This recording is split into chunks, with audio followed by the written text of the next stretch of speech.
அன்பானவர்களே, இன்றைய தினத்திலே இயேசு கிறிஸ்துவின் சீஷர்கள் என்ற தலைப்பிலே நான் தேவ செய்தி உங்களுக்கு சொல்லும்படியாக விரும்புகிறேன். हे प्रियो, आज के इस समय पर यीशु मसीह के चेले इस विषय पर मैं आपको सुनाना चाहता हूं. பிதா குமாரன் பரிசுத்தாவியாகிய தேவன் நம்மை வழிநடத்தி கொண்டிருக்கிறார். पिता पुत्र पवित्र आत्मा परमेश्वर हमारा मार्गदर्शन कर रहा है. திருத்துவத்தில் நடுநாயகமாக விளங்குகிறவர் தேவகுமாரனாகிய இயேசு கிறிஸ்து. और त्रिएक में से एक है परमेश्वर का पुत्र यीशु मसीह. அவர் வார்த்தையானவர் என்று அழைக்கப்படுகிறார். जिसे वचन कहलाते हैं. குமாரனானவர் என்று அழைக்கப்படுகிறார். जिसे पुत्र कहलाते हैं. ஒரே பேரா பிதாவுக்கு ஒரே பேரானவர் என்று அழைக்கப்படுகிறார். जिसे पिता का एकलौता कहलाते हैं. இயேசுவானவர் என்று அழைக்கப்படுகிறார். जिसे यीशु कहते हैं. கிறிஸ்துவானவர் என்று அழைக்கப்படுகிறார். जिसे मसीह भी कहते हैं. ஆட்டுக்குட்டியானவர் என்றும் அழைக்கப்படுகிறார். जिसे मेमना भी कहते हैं. ஆண்டவர் இயேசு கிறிஸ்து அதிகமாய் மனுக்குலத்தோடு இடைபடுகின்றவராய் இருக்கின்றார். ये प्रभु यीशु मसीह ज्यादातर मानव जाति से संपर्क करता है. பழைய ஏற்பாட்டு காலத்திலும் புதிய ஏற்பாட்டு காலத்திலும் அவர் மனுக்குலத்தோடு இடைபட்டு கொண்டே இருக்கிறார். पुराने नियम में क्यों ना हो या नया नियम में क्यों ना हो, खास तौर पे मानव जाति से वह संपर्क में है. பிதாவின் சித்தத்தை அவருடைய திட்டங்களை பூமியிலே நிறைவேற்றி கொண்டிருக்கிறார். पिता की इच्छा यानी उसकी योजना को इस धरती पर निभा रहा है. இன்றைக்கு இயேசு கிறிஸ்துவின் சீஷர்கள் என்று நம்மை குறித்து நாம் தியானிக்கும் பொழுது आज हम अपने आप को यीशु का चेले के विषय पर जब हम अध्ययन करेंगे, நான் அதை இவ்விதமான ஒரு கண்ணோட்டத்தில் தியானிக்க விரும்புகிறேன். तो मैं चाहता हूं कि इसे एक अलग दृष्टिकोण में अध्ययन करें. இயேசு கிறிஸ்துவின் ஸ்தானங்கள் மற்றும் சீஷரின் அனுபவங்கள். यीशु मसीह का स्थान और चेलों का अनुभव. இயேசு கிறிஸ்து என்னென்ன ஸ்தானங்களில் இருந்தார், இருக்கிறார், இருக்க போகிறார். यीशु मसीह कौन से स्थान में थे, रहते हैं और रहने वाले हैं. அது சம்பந்தப்பட்டு சீஷர்களுடைய அனுபவங்கள் எப்படியாக இருக்க வேண்டும், इस संदर्भ के अनुसार चेलों के अनुभव कैसे होना चाहिए. அதனால் நாம் இயேசு கிறிஸ்துவை அறிகிற அறிவை அடையவும் इसलिए यीशु मसीह को जानने की जानकारी प्राप्त करने அவருடைய சீஷர்களாகிய நாம் வாழ வேண்டிய வழிமுறைகளை அறியவும் ஏதுவாகும். और बतौर उसके चेले के रूप में जीने के लिए हम जानकारी प्राप्त करना है. ஒரு அல்லேலூயா சொல்லுவோம். அல்லேலூயா, அல்லேலூயா. முதலாவதாக பிதாவின் மடியில் வார்த்தையாக இருந்தவர். सबसे पहले वो जो है पिता के गोद में वचन के रूप में था. இயேசு கிறிஸ்து இருந்த ஸ்தானம், அவருடைய பொசிஷன், முதலாவது அவர் பிதாவின் மடியில் வார்த்தையாக இருந்தார். यीशु मसीह का स्थिति, उसके स्तर वो कहां था? सबसे पहले पिता के गोद में था. யோவான் சுவிசேஷம் 1:18 வசனம் வாசிப்போம். यूहन्ना रचित सुसमाचार पहला अध्याय का 18वां वचन पढ़ेंगे. தேவனை ஒருவனும் ஒரு காலம் கண்டதில்லை. பிதாவின் மடியில் இருக்கிற ஒரே பேரான குமாரனே அவரை வெளிப்படுத்தினார். பிதாவின் மடியில் இருக்கிற ஒரே பேரான குமாரன் இயேசு கிறிஸ்து. पिता के गोद में स्थित एकलौता बेटा है प्रभु यीशु मसीह. அவர் ஆதி முதலே பிதாவோடு வார்த்தையாக அவர் மடியில் இருந்தவர். वो शुरू से लेकर पिता के साथ उसके गोद में रहते थे. நீதிமொழிகள் 8:30 இது ஞானார்த்தமாக சொல்லப்பட்டுள்ளது. और नीति वचन 8:30 में भी दृष्टांत के रूप में कहा गया है நான் அவர் அருகே செல்ல பிள்ளையாய் இருந்தேன். कि कहता कि मैं उसके बगल में लाडला बेटा था நித்தம் அவருடைய மனமகிழ்ச்சியாய் இருந்து और प्रतिदिन मैं उसके हर्ष बनकर எப்பொழுதும் அவர் சமூகத்தில் களி கூர்ந்தேன். और हमेशा उसके उपस्थिति में आनंदित रहा. ஞானம் சொல்லுகிறதாக இந்த வார்த்தை சொல்லும் பொழுது அது தேவ ஞானமாகிய இயேசு சொல்லுகிற வார்த்தையாய் இருக்கிறது. जब यहाँ पर ज्ञान बतलाती है, कहते हैं, इसका मतलब परमेश्वर यीशु यानी वचन कहलाता है.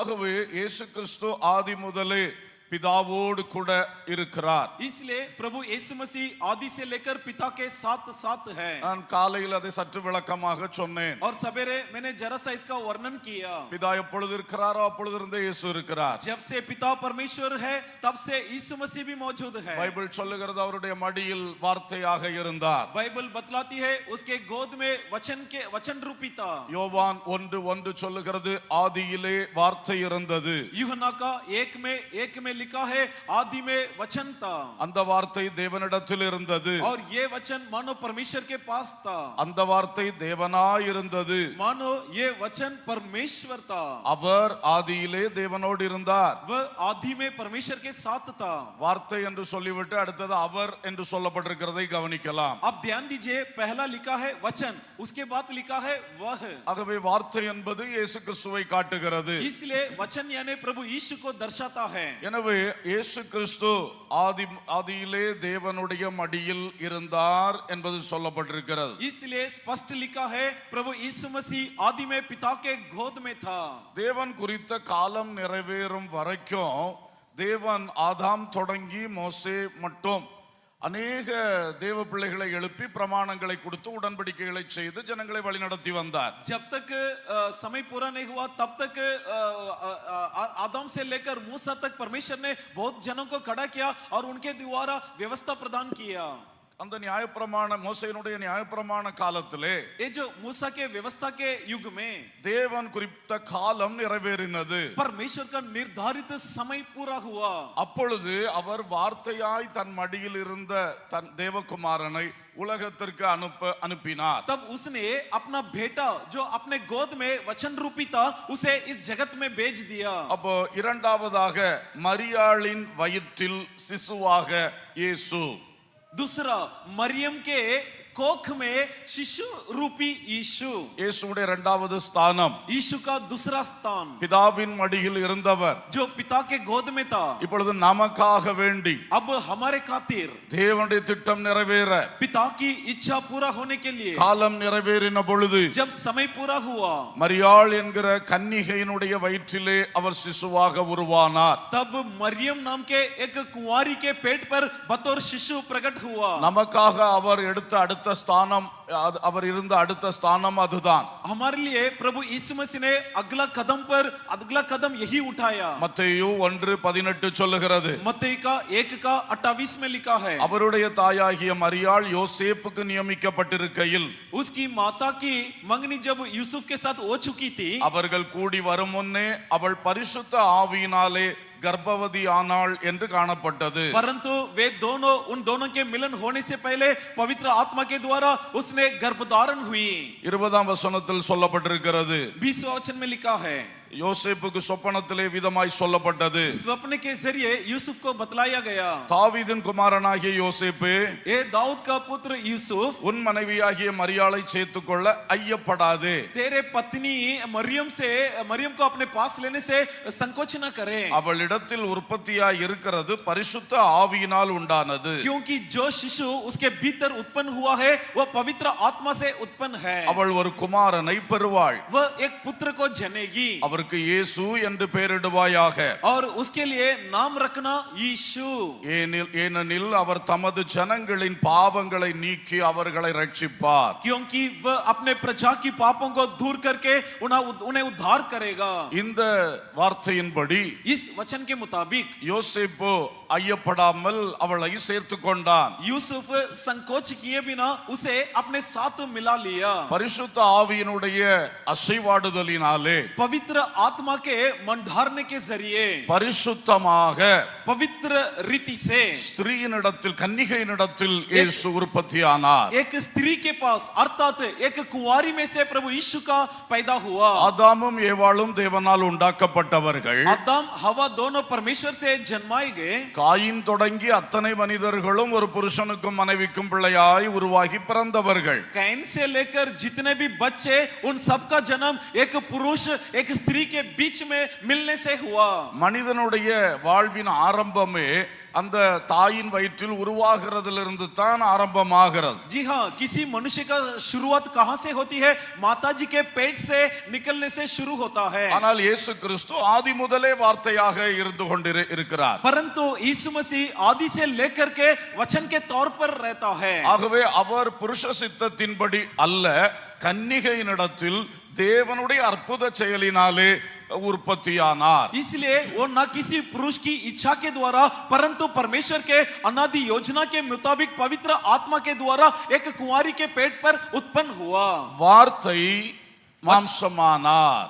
वचन देहदारी बना। வார்த்தை மனுஷகுமாரனாக உருவானார் அல்லது உற்பத்தியானார். वचन मानव का पुत्र के रूप में जन्म लिया या उत्पन्न हुआ। கலாத்தியர் 4:5 சொல்லுகிறது, गलातियों की पत्री 4:5 में लिखा है, காலம் நிறைவேறின போது जब समय पूरा हुआ ஸ்திரீயினிடத்தில் பிறந்தவராய் தேவன் தன் குமாரனை அனுப்பினார். परमेश्वर अपने बेटे को ऐसा भेज दिया कि एक स्त्री से उत्पन्न हो। அல்லேலூயா. हालेलुया। எல்லாரும் ஸ்திரீயினிடத்திலும் தான் பிறக்கிறது. और सभी लोग का जन्म स्त्री से होता है। ஆனால் இங்கே தகப்பன் என்கிறவருடைய ஒரு தேவையே இல்லாமல் ஸ்திரீயினிடத்தில் பிறந்தவர். लेकिन यहाँ पर पिताजी नाम के एक रिश्ते का बिना सिर्फ एक कुंवारी से जन्म लिया। அவருடைய பிறப்பு பரிசுத்தமானது. उसका जन्म पवित्र है। அது ஒரு யூனிக்னஸ், அதோட தனித்தன்மை இருக்கிறது. इसमें एक खासियत है, यानी एक विशेषता है। அவர் நமக்காக இவ்வுலகத்தில் மனுஷனாக வந்தார். वो हमारे लिए इस जगत में मानव बनकर आया। இப்பொழுது அவர் மரியாள் வயிற்றில் அவர் சிசுவாய் இருக்கும் பொழுது अब जब वो मरियम का पेट में पतोर शिशु था, ரொம்ப ஆச்சரியம்.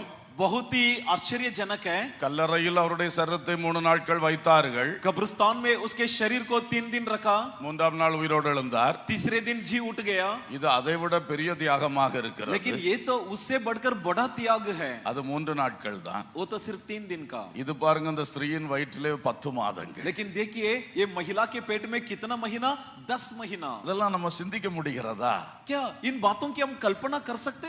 நாம ஒரு காலத்துல 10 மாசம் இருந்தோம், அது வேற விஷயம். एक जमाने में हम भी पेट में 10 महीने तक था, ये अलग विषय है। அகிலாண்டத்தை ஆண்டு கொண்டிருக்கிறவர் வந்து ஒரு மண்பொடியான ஒரு ஸ்திரீயினுடைய வயிற்றுக்குள் வந்து 10 மாதங்கள் இருக்க வேண்டும் என்றால் அது என்ன ஒரு தியாகம். लेकिन सोचो, सारा ब्रह्मांड पर राज करने वाला ईश्वरों का ईश्वर अगर किसी महिला के पेट में आकर 10 महीना तक रहना है तो कल्पना कीजिए, बड़ी आश्चर्यजनक है। இவ்வளவு பெரிய தியாகத்தை செய்தது நமக்காக. और इतना बड़ा त्याग क्यों किया? हमारे लिए किया। அல்லேலூயா. हालेलुया। சரி, இயேசு மரியாள் வயிற்றில் இருக்கும்போது ठीक है, जब यीशु मरियम का पेट में था, இந்த யோசேப்பு என்பவரை பாருங்கள். ये यूसुफ पर ध्यान दीजिए। அவர் ஒரு தேவனுக்கு ஒரு உத்தம சீடனாக वह परमेश्वर के सामने एक खरा चेला ठहरा। இந்த மரியாளை ஏற்றுக்கொண்ட விஷயம், ये मरियम को इसलिए स्वीकार कर लिया அவளோடு வாழ்ந்த விஷயம், और उसके साथ जीवन बिताने का विषय। அன்றைக்கு நெருக்கம் வரும் பொழுதெல்லாம் அவர்கள் இந்த பிள்ளையும் காப்பாத்துறதுக்கு தூக்கிட்டு எகிப்து வரைக்கும் ஓடின அந்த சூழ்நிலைகள். और परिस्थिति को देखिए, जब जब संकट आया तब उस बच्चे को बचाने के लिए बच्चे को उठाकर मिस्र के तरफ भागते थे। டெலிவரி அன்னைக்கு பெத்லகேமில் பட்ட பாடுகள், और जन्म का दिन में बेतलेहम में इतना तकलीफ उठाया मत पूछिए। இதெல்லாவற்றிலும் அந்த மனுஷன் ஒரு கர்த்தருடைய ஒரு சீடனாக சரியாக செயல்படுகிறான். ये सारे मामले में वो व्यक्ति परमेश्वर के सामने एक करा चेले के तौर पर काम निभाया। இதில் நாம் கற்றுக்கொள்ள வேண்டிய பாடம் என்ன? यहाँ से हमें सीखने को क्या मिलता है? யோசேப்பு இயேசு கிறிஸ்துவை உலகத்தில் பெற்றெடுக்கும்படி அதிகமான நிந்தைகள் பரிகாசங்களை அனுபவித்த ஒரு சீஷன். और यूसुफ ऐसा चेला था, इस जगत में यीशु को जन्म देने के लिए बहुत सारी निंदा, बहुत सारे अपमान को झेला। அல்லேலூயா. हालेलुया। இன்னைக்கு ஆண்டவர் இயேசு கிறிஸ்து நமக்காக அவர் தன்னை தாழ்த்தி இறங்கி வந்தார். देखिए, प्रभु यीशु मसीह हमारे खातिर अपने आप को शून्य बनाकर आया। நாம் அவருக்கு சீஷர்களாய் அவரை பின்பற்றும் பொழுது जब हम उसके चेला बनकर उसकी अनुयायी बनेंगे, அன்றைக்கு யோசேப்பு சந்தித்தது போல சில நிந்தைகள், அவமானங்கள், பரிகாசங்கள், तो उस जमाने में जैसे यूसुफ सामना किया उस प्रकार कई तरह की निंदा, कई तरह के अपना अपमान की सामना करना पड़ेगा। நாம் பலரும் சந்தித்து கொண்டிருக்கிறோம். हम में से कई सारे लोग इसकी सामना करते आ भी रहे हैं। இதிலே நாம் உறுதியாய் சாட்சியாய் நின்று கிறிஸ்துவின் சீடராய் இருக்க வேண்டும். लेकिन इस विषय पर हम मजबूत रहते हुए, दृढ़ रहते हुए मसीह का चेला बनना है। உங்கள் சொந்த குடும்பத்துக்குள் பரிகசிக்கிறார்களா? क्या आपके परिवार के लोग आपकी टट्ठा उड़ाते हैं? உங்கள் அக்கம் பக்கத்து வீட்டார் சர்ச்சுக்கு நீங்க புறப்பட்ட உடனே பரிகசிக்கிறார்களா? क्या आपके पड़ोसी लोग आप चर्च जाने के लिए निकलते समय आपकी टट्ठा उड़ाते हैं? பைபிளை கையில் எடுத்துட்டு வரும் பொழுது அதை பார்க்கிறவர்கள் நிந்தித்து அல்லது பரிகசித்து பேசுகிறார்களா? बाइबल लेकर आप चलते समय आपको देखने वाले क्या आपकी मजाक उड़ाते हैं? இயேசு கிறிஸ்து சிலுவையில் தொங்கும் பொழுதும் அவர் தயங்காமல் நமக்காக வேண்டி எல்லா நிந்தை அனுபவித்தார். यीशु मसीह को जब क्रूस पर मारा दिया गया तब हमारे खातिर सब कुछ उसने सब झेल लिया. ஆகவே அவருடைய சீஷராகிய நமக்கும் அந்த பாதை தான். इसलिए हम जो उसके चेला है हमें भी वही मार्ग दिया गया है. நிந்தையினால் துவண்டு போகாதிருங்கள். इसलिए निंदा से आप उदास मत होइए. ஒருவன் பரிகசித்தால் நீங்க உடனே திரும்ப கோபப்பட்டு பேசாதிருங்கள். यदि कोई आपकी मजाक उड़ाए तो आप क्रोधित होकर खिलाफ मत बोलिए. உங்களை பரிகசித்த உடனே அவனுடைய வாழ்க்கையின் ஏதாவது அந்தரங்கமான அல்லது அவன் தலை குனிகிற விஷயத்தை நீங்க பப்ளிக்ல பேசாதிருங்கள். और जो व्यक्ति आपकी टट्टा उड़ाता है तो उसकी बातों को उसकी निंदादेय बातों को आप बाहर ना सुनाए प्रकट ना करें. அவன் நிந்திக்கட்டுமே. निंदा करना है करने दो. பேதுருவின் நிருபத்தில் சொல்லது போல அவன் நிந்திக்கும் பொழுது பரிசுத்த ஆவியானவர் நமக்குள் இருக்கிறார், அவர் மகிமைப்படுகிறார். और पतरस की पत्री में लिखा है जब हमारी निंदा की जाती है तब पवित्र आत्मा हमारे भीतर होने के कारण पवित्र आत्मा का महिमा होता है. எப்படி மகிமைப்படுவார்? कैसे महिमा पाता है? அவனுடைய நிந்தையை சீஷராகிய நாம் சகிக்கும் பொழுது நம்முடைய சகிப்புத்தன்மையின் மூலம் அவர் மகிமைப்படுவார். क्योंकि चेला के रूप में जब हम निंदा सह लेते हैं तब उसके द्वारा परमेश्वर का महिमा होता அது है. கர்த்தருக்கு சந்தோஷமாக இருக்கும். और ऐसा होने पर परमेश्वर आनंदित होता அவன் है. நிந்தித்த உடனே என்னுடைய பிள்ளை பின்வாங்கி போகவில்லை. और उसकी निंदा के कारण मेरा बेटा पीछे नहीं गया. அவன் நிந்தித்த உடனே என்னுடைய பிள்ளை எதிர்த்து நிற்கவில்லை. उसकी निंदा करने से मेरे बेटा उसके खिलाफ नहीं लड़ा, அதை சகித்து எனக்கு சாட்சியாய் இருக்கிறார்கள். बल्कि सहते हुए मेरी गवाह बने. அது நிச்சயம் கர்த்தருடைய உள்ளத்தை மகிழ பண்ணும். ऐसा करने पर परमेश्वर का मन हर्षित होगा. நிந்திக்கிறவர்கள் நாளைக்கு உங்கள் உதவியை தேடி வருகிற சூழ்நிலைகள் உண்டாகும். जी हाँ, ऐसे नौबत आ जाएगा जो लोग आपकी निंदा करे कल वे आपकी सहायता खोज कर आएंगे. அது வரைக்கும் பொறுமையா இருங்கள். तब तक धीरज रखिए. அவள் மேல கோபப்படாதிருங்கள். उन पर गुस्सा ना करें. உன்னை எங்கேயாவது பிடிச்சு எப்படியாவது ஆஃப் பண்ணணும்னு நினைக்காதிருங்கள். उन्हें कहीं भी मैं पकड़ लूं, कैसे भी उसे सता दूं, ऐसा सोच ना रखिए. அதை கண்டுகொள்ளாமல் விட்டு விடுங்கள். बल्कि उसे देख अनदेख कीजिए. அல்லேலூயா, हालेलुया, அல்லேலூயா. हालेलुया. சீஷர்களுக்கு நிந்தை அவமானம் உண்டு. चेलों को निंदा अपमान जरूर है. இன்றைக்கு இந்த தேசத்தின் அளவிலே நாம் நிந்திக்கப்படுகிறோம், பரிகசிக்கப்படுகிறோம். आज देश के स्तर पर हमारी निंदा होती है, हमारी अपमान की जाती है. தேவ ஊழியர்கள், தேவ பிள்ளைகள் என்றால் ரொம்ப வாயில் வந்தபடி பலர் பேசுகிறார்கள். जी हाँ, परमेश्वर के दास या परमेश्वर का लोग दिखने पर लोग जो मुंह में निकलता है बक देते हैं. உடனே அவைகளை எதிர்த்து பேசவும் அவர்களை தாக்கவும் நாம் புறப்பட வேண்டாம். इसलिए उन पर हमला करने या उनके खिलाफ दो शब्द सुनाने का प्रयास ना करें. சோசியல் மீடியாவிலே வார்த்தை யுத்தங்கள் செய்ய வேண்டாம். और सोशल मीडिया में शब्द युद्ध ना करें. அதனால் நாம் கிறிஸ்து மார்க்கத்தை காப்பாற்றவும் முடியாது, நம்மை பாதுகாக்கவும் முடியாது. और ऐसा करने पर ना तो हम ईसाई धर्म को बचा सकते हैं, ना तो हम अपने आप को बचा सकते हैं. நிந்திக்கிறவனுக்கு ஏற்ற பதில் நீங்கள் கொடுத்தால் அவன் அதிலிருந்து 2 வார்த்தை எடுத்து திரும்பவும் நம்மளோடு அந்த யுத்தத்தை தொடர்ந்து கொண்டே இருப்பார். जो व्यक्ति आपकी निंदा करता है अगर आप उन्हें 2 जवाब देंगे तो उस जवाब में से फिर से वो हमें और निंदा करने लगेगा. அவனை கண்டுகொள்ளாமல் விட்டு விடுங்கள். इसलिए उनकी परवाह ना करिए. கர்த்தர் அனுமதித்த காலம் மட்டும் அவன் நிந்திப்பான். जी हाँ, जब तक परमेश्वर इजाजत देगा तब तक वो निंदा करेगा. தாவீதை சீமேயின் நிந்தித்து தூஷித்த பொழுது और जब दाऊद को सीमे उसकी निंदा किया, उसकी टट्टा उड़ाया, கூட தாவீதோடு இருந்தவர்களுக்கெல்லாம் ரொம்ப டென்ஷன் ஆகிவிட்டது. तब दाऊद के साथीदारों को बहुत गुस्सा आया. ஆனால் தாவீது பொறுமையோடு இருந்தார். परंतु दाऊद विलंब रहा. கர்த்தர் என்னை கொஞ்ச கால சிறுமைக்கு ஒப்பு கொடுத்திருக்கிறார். कहा कि थोड़ी दिन के लिए बदनामी झेलने के लिए प्रभु ने मुझे समर्पित किया है. தருணம் பார்த்து இவனும் இப்படி பேசுகிறான். और मौके का फायदा उठाकर ये भी मेरी निंदा करता है. பேசட்டும். बोलने दो. மண்ணையும் கல்லையும் வாரி மேல எறிஞ்சான். मिट्टी पत्थर उठाकर फेंका, செய்யட்டும் करने दो என்று பொறுமையா இருந்தான். यूं बोलकर धीरज रखा. எல்லா நெருக்கத்தையும் பூரணமாய் நான் அனுபவிக்கட்டும். और सारे तकलीफ को मैं संपूर्ण रीति से झेल लूं, அதை கர்த்தர் எனக்கு நன்மையாக நினைத்தருளுவார். जिसे परमेश्वर मेरे लिए भलाई में तब्दील करेगा. இதுதான் கிறிஸ்துவின் சீஷரின் உள்ளமாக இருக்க வேண்டும். यही है मसीह का चेलेत्व का हृदय है. அல்லேலூயா. हालेलुया. நிந்தை அவமானம் பரியாசங்களை ஒரு ஆவிக்குரிய அப்ரோச்சோடு அந்த அணுகுமுறையோடு நீங்கள் செயல்படுங்கள். निंदा अपमान मजाक उड़ाना जिसे एक आत्मिक स्थिति में आप उसे झेल लीजिए, बर्दाश्त कीजिए. ஒரு அல்லேலூயா சொல்லலாமா? हालेलुया. எத்தனை பேர் இந்த மாதிரி காரியத்துல ஈடுபட்டிருக்கீங்களோ இன்னைக்கே நிறுத்தி விடுங்கள். और कितने जन इस तरह के मामले में यदि आप में से कोई फंसे हो तो आज ही बंद कर दीजिए, रोकिए. பள்ளிக்கூடத்திலே வகுப்பறையிலே நிந்திக்கப்படுகிற பிள்ளைகள் இருக்கிறீர்களா? क्या विद्यालय में या स्कूल में कोई आपको निंदा करते हैं? நகை அணியாததனால் பல பிள்ளைகள் பெரியவர்கள் பிறர்னால் நிந்திக்கப்படுகிறது உண்டு. आपको पता है जेवर ना पहनने से कई सारे बच्ची और कई सारे बड़े लोग दूसरों के द्वारा निंदित किए जाते கண்ட हैं வார்த்தைகள் பேசுகிறது உண்டு. और जैसे मन करता वैसे शब्द से बकते हैं. அரைகுறை ஆடைகளை போடுகிறவர்கள் ஒழுங்காக ஆடை போடுகிறவர்களை பரிகசிக்கிற காலம். जी हाँ, ये वो जमाना है जहां आधा अधूरा वस्त्र पहनने वाले जो पूरा वस्त्र पहनने वालों की निंदा करते हैं. இந்த மாதிரி சூழ்நிலைகள் நிற்கும் பொழுது கிறிஸ்துவின் நிமித்தம் நிந்திக்கப்படுகிறீர்கள். जब इस तरह की परिस्थिति होती है तब तुम्हारी निंदा मसीह के कारण किया जाता है. நீ கர்த்தருடைய வசனத்துக்கு கீழ்ப்படிந்து நகை அணியாமல் இருக்கிறாய், அது நிமித்தம் நீ நிந்திக்கப்படும் பொழுது கிறிஸ்துவின் நிமித்தம் சத்தியத்தின் நிமித்தம் நிந்திக்கப்படுகிறாய். मसीह का वचन के कारण, वचन को मानने के कारण तुम गहना नहीं पहनते हो, जिसके चलते लोग तुम्हारी मजाक उड़ाते तो उठाने दो, ताकि जिसके द्वारा मसीह महिमा पाता है. பொறுமையோடு சகித்துக்கொள். धीरज के साथ बर्दाश्त करो. ஆனால் இந்த பரிகாசத்தின் நிமித்தம் எடுத்து நகையை திரும்ப போடணும்னு நினைக்காத. लेकिन ये मत सोचो उसने टट्टा उड़ा दिया इसलिए मैं गहना पहन लूंगा. வசனத்துக்கு கீழ்ப்படிவதில் உறுதியாக இரு. वचन की आज्ञा मानने पर स्थिर रहिए. கர்த்தர் கிரியை செய்வார். परमेश्वर कार्य करेगा. எத்தனை நாள் சீமையை தூஷித்தான்? कितना दिन सीमे ने निंदा किया? தாவீது திரும்பி வந்தான். दाऊद लौट कर आया. அல்லேலூயா. हालेलुया. தாவீதுக்கு ஒரு திரும்பி வருதல் இருந்தது. दाऊद का लौट कर आने का एक वक्त था. அதே சீமை வந்து கால்ல விழுந்தான். तब वही सीमे आकर उसके पैरों पर गिरा. உனக்கும் ஒரு திரும்பி வருதலை கர்த்தர் வைத்திருக்கிறார். और तुम्हारे लिए भी परमेश्वर ने ऐसा समय रखा जहां तुम लौट कर அது आएगा. மட்டும் பொறுமையோடு இரு. तब तक सहते रहो.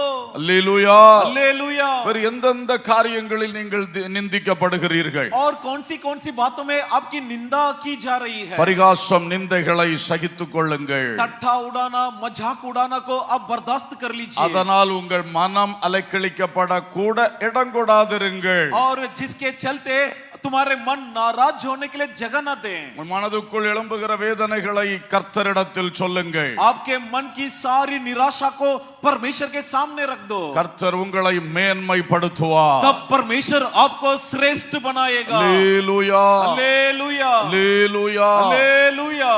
மூன்றாவதாக तीसरा, பிள்ளையை பெற்றெடுத்து முன்னணையிலே கிடத்தினார்கள். अब बच्चे का पैदा के बाद उसे सामने लेटा दिया. வாசியுங்கள் லூக்கா 2:7. पढ़िए लूका का 2:7. அவள் தன் முதல் பேரான குமாரனை பெற்று சத்திரத்திலே அவர்களுக்கு இடமில்லாதிருந்தபடியினால் பிள்ளையை துணிகளில் சுற்றி முன்னணையிலே கிடத்தினாள். இப்பொழுது இயேசுடைய ஸ்தானத்தை பாருங்கள். ஒரு மாட்டு தொழுவத்தினுடைய முன்னணையில் படுக்க வைக்கப்பட்டிருக்கிறார். यहाँ पर देखिए यीशु मसीह का स्थान को देखिए.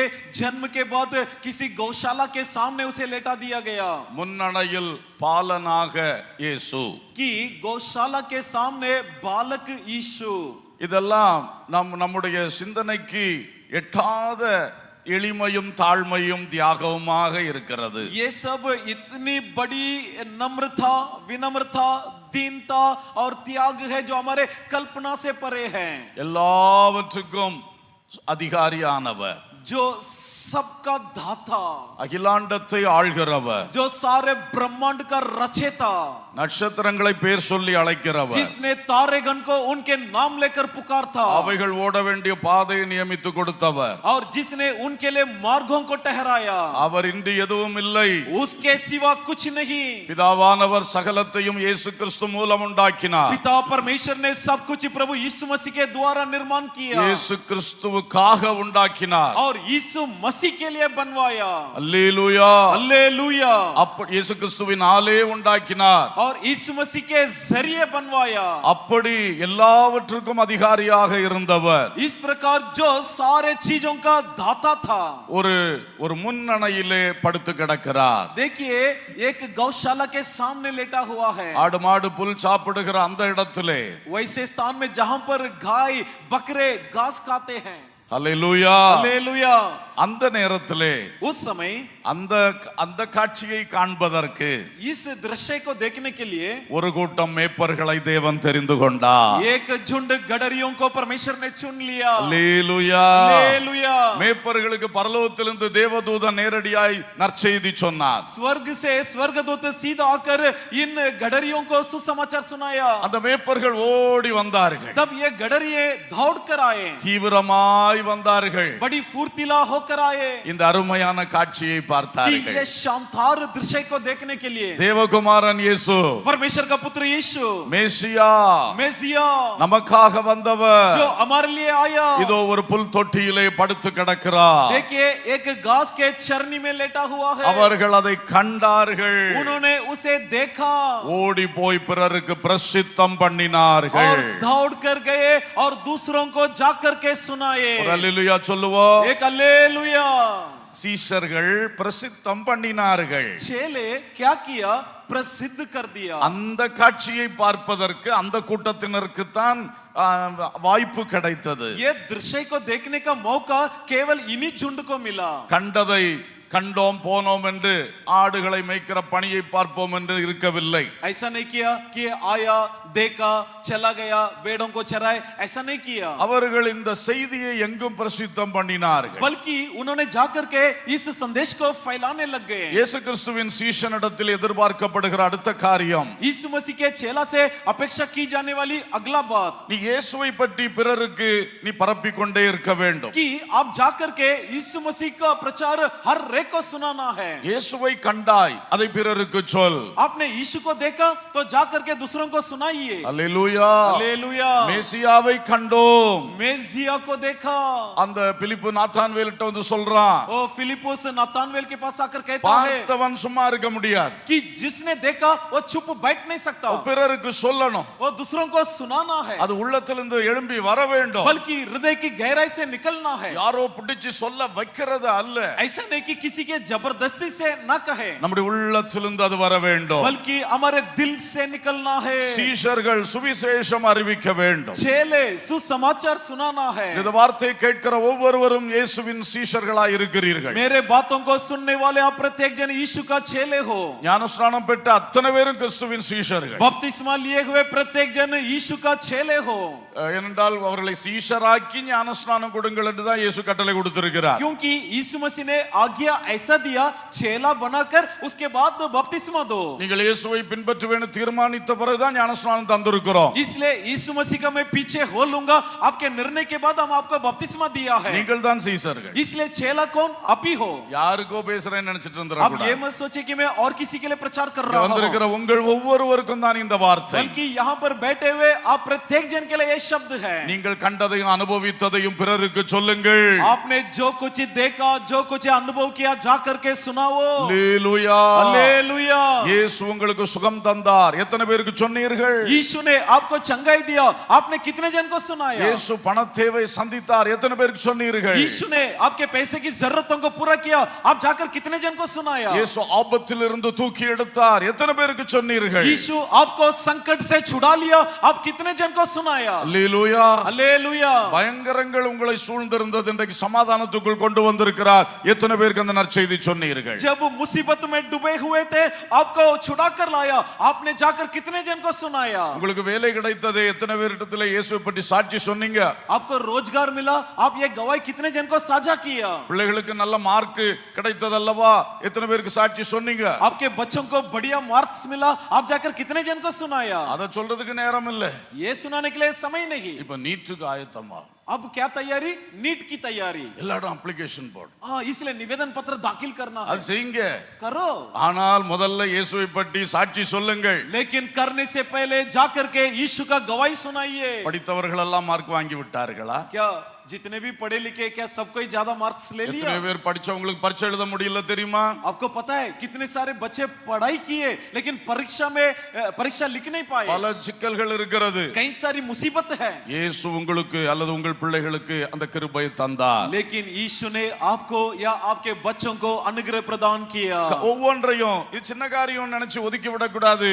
அதையும் நீங்க பிறருக்கு சொல்லி இயேசுவின் நாமத்தை பிரசித்தம் பண்ணும் பொழுது உங்களுக்கு பெரிய வளர்ச்சி உண்டாகும். अब ये मत सोचिए ये छोटी सी बात है मैं कैसे जाकर सुनाऊं नहीं इन्हें भी जाकर के सुनाओ ऐसा सुनाने पर यीशु का नाम का प्रसिद्ध हो जाएगा அல்லேலூயா. हालेलुया சிலருக்கு சாட்சிக்கு வாய்ப்பு கிடைச்சா தான் இயேசுவை பற்றி சொல்லுவார்கள். कुछ ऐसे लोग हैं जो गवाही की मौका मिलेगा तब यीशु मसीह के बारे में सुनाते हैं மேடையும் மைக்கும் கொடுத்தா தான் சொல்லுவார்கள். वे ऐसे लोग हैं जबकि उन्हें मंच मिले माइक मिले तब गवाही देंगे அப்படி அல்ல, नहीं नहीं யாரை பார்க்கிறோமோ அவர்களுக்கு சொல்ல வேண்டும். चाहे जिनसे भी हम मुलाकात करें उनसे साझा करें। குறிப்பாக அந்த மாதிரி சூழ்நிலையில் இருக்கிறவங்களுக்கு சொல்ல வேண்டும். खास तौर पे जो लोग हमारी उस परिस्थिति से गुजर रहे उन्हें वे लोग मिलने पर उनसे साझा करना है। புத்திர பாக்கியத்துக்காக ஜெபம் பண்ணோம். पुत्र संतान के लिए प्रार्थना किया। இத்தனை வருஷம் தாண்டி இருந்தாலும் இயேசு எங்களுக்கு கொடுத்தார். इतना साल बीत गया बावजूद यीशु मसीह हमें पुत्र संतान दिया। முக்கியமா அந்த சாட்சியை பிள்ளைகள் இல்லாமல் இருக்கிறவங்களுக்கு சொல்லுங்கள். और इस गवाही को जाकर के जो लोग निर्वंश है उन्हें जाकर सुनाइए। இயேசுவை பற்றி சொல்லுங்கள். यीशु के बारे में सुनाइए। அதற்கு வெட்கப்படாதிருங்கள். इसके लिए लज्जाना नहीं। இயேசு சொன்னார், यीशु ने कहा மனுஷர் முன்பாக என்னை அறிக்கை செய்கிறவன் எவனோ जो कोई मनुष्यों के सामने मेरा कबूल करेगा அவனை நான் பிதாவுக்கு முன்பாக தூதர்களுக்கு முன்பாக அறிக்கை செய்வேன். मैं उन्हें जाकर के पिताओं के सामने और स्वर्गदूतों के सामने कबूल करूंगा। அல்லேலூயா. हालेलुया। என்ன பாக்கியம். क्या सौभाग्य है। இயேசு நம்மள பத்தி சாட்சி சொல்வேன் இருக்கார். यीशु ने कहा कि मैं तुम्हारे विषय गवाही दूंगा। பரலோகத்துல போகும்போது சொல்லுவாரு. जब हम स्वर्ग में जाएंगे तब गवाही देगा। இன்னைக்கு நாம் அவரை பற்றி சொல்ல வேண்டிய காலம் இது. इसलिए ये जो वक्त है हम जाकर के उसकी गवाही साझा करना है। நல்லா சொல்லுங்க. इसलिए जाकर के सुनाओ। அது ஒரு சீஷனின் அடையாளம். ऐसा सुनाना यानी अब एक चेला है। அல்லேலூயா. हालेलुया। அல்லேலூயா. हालेलुया। கர்த்தருக்கு ஸ்தோத்திரம். यहोवा की स्तुति हो। ஆண்டவர் இயேசு தன்னை தாழ்த்தி அந்த முன்னணையில் வந்து படுத்திருக்கிறார். प्रभु यीशु मसीह अपने आप को दीन करते हुए आकर के चरनी में लेट गया। பெரியவன் முதல் சின்னவன் வரை நேரடியாய் என்னை வந்து பார்க்க வேண்டும் என்று அப்படி படுத்திருக்கிறார். और बड़े क्यों ना हो छोटे क्यों ना हो सबके सब आकर मुझसे मुलाकात कर सके इसलिए आकर के चरनी में लेट गया। எவ்வளவு பெரிய தியாகம் பண்ணினார். सोचो कितना बड़ा त्याग का काम किया। உங்களை நான் கேட்கட்டும், मैं आपसे एक सवाल पूछूं, எத்தனை பேர் வசதிகளை தேடி அதற்கு பின்னால் ஓடிக்கொண்டிருக்கிறீர்கள்? आप में से कितने जने जो सुखदाई सुख विलास की खोज में उसके पीछे चल रहे हैं? ஒரு வசதி கிடைத்தால் அந்த வசதியை அடுத்தது உயர்த்த வேண்டும். एक सुविधा मिल गया तो अगली सुविधा की तरफ आगे बढ़ने लगते அடுத்த हैं। கட்ட வசதியை பெருக்க வேண்டும். फिर हम चाहते कि हमारी सुविधा को और बढ़ाएं। இது உலக ஆசை, பொருள் ஆசை. ये संसार का लोभ वस्तु का लोभ, இது உலக சிநேகம், கர்த்தருக்கு விரோதமான பகை. क्योंकि संसार का प्रेम परमेश्वर के खिलाफ का बैरी है। வசதிகளை தேடி போகிறது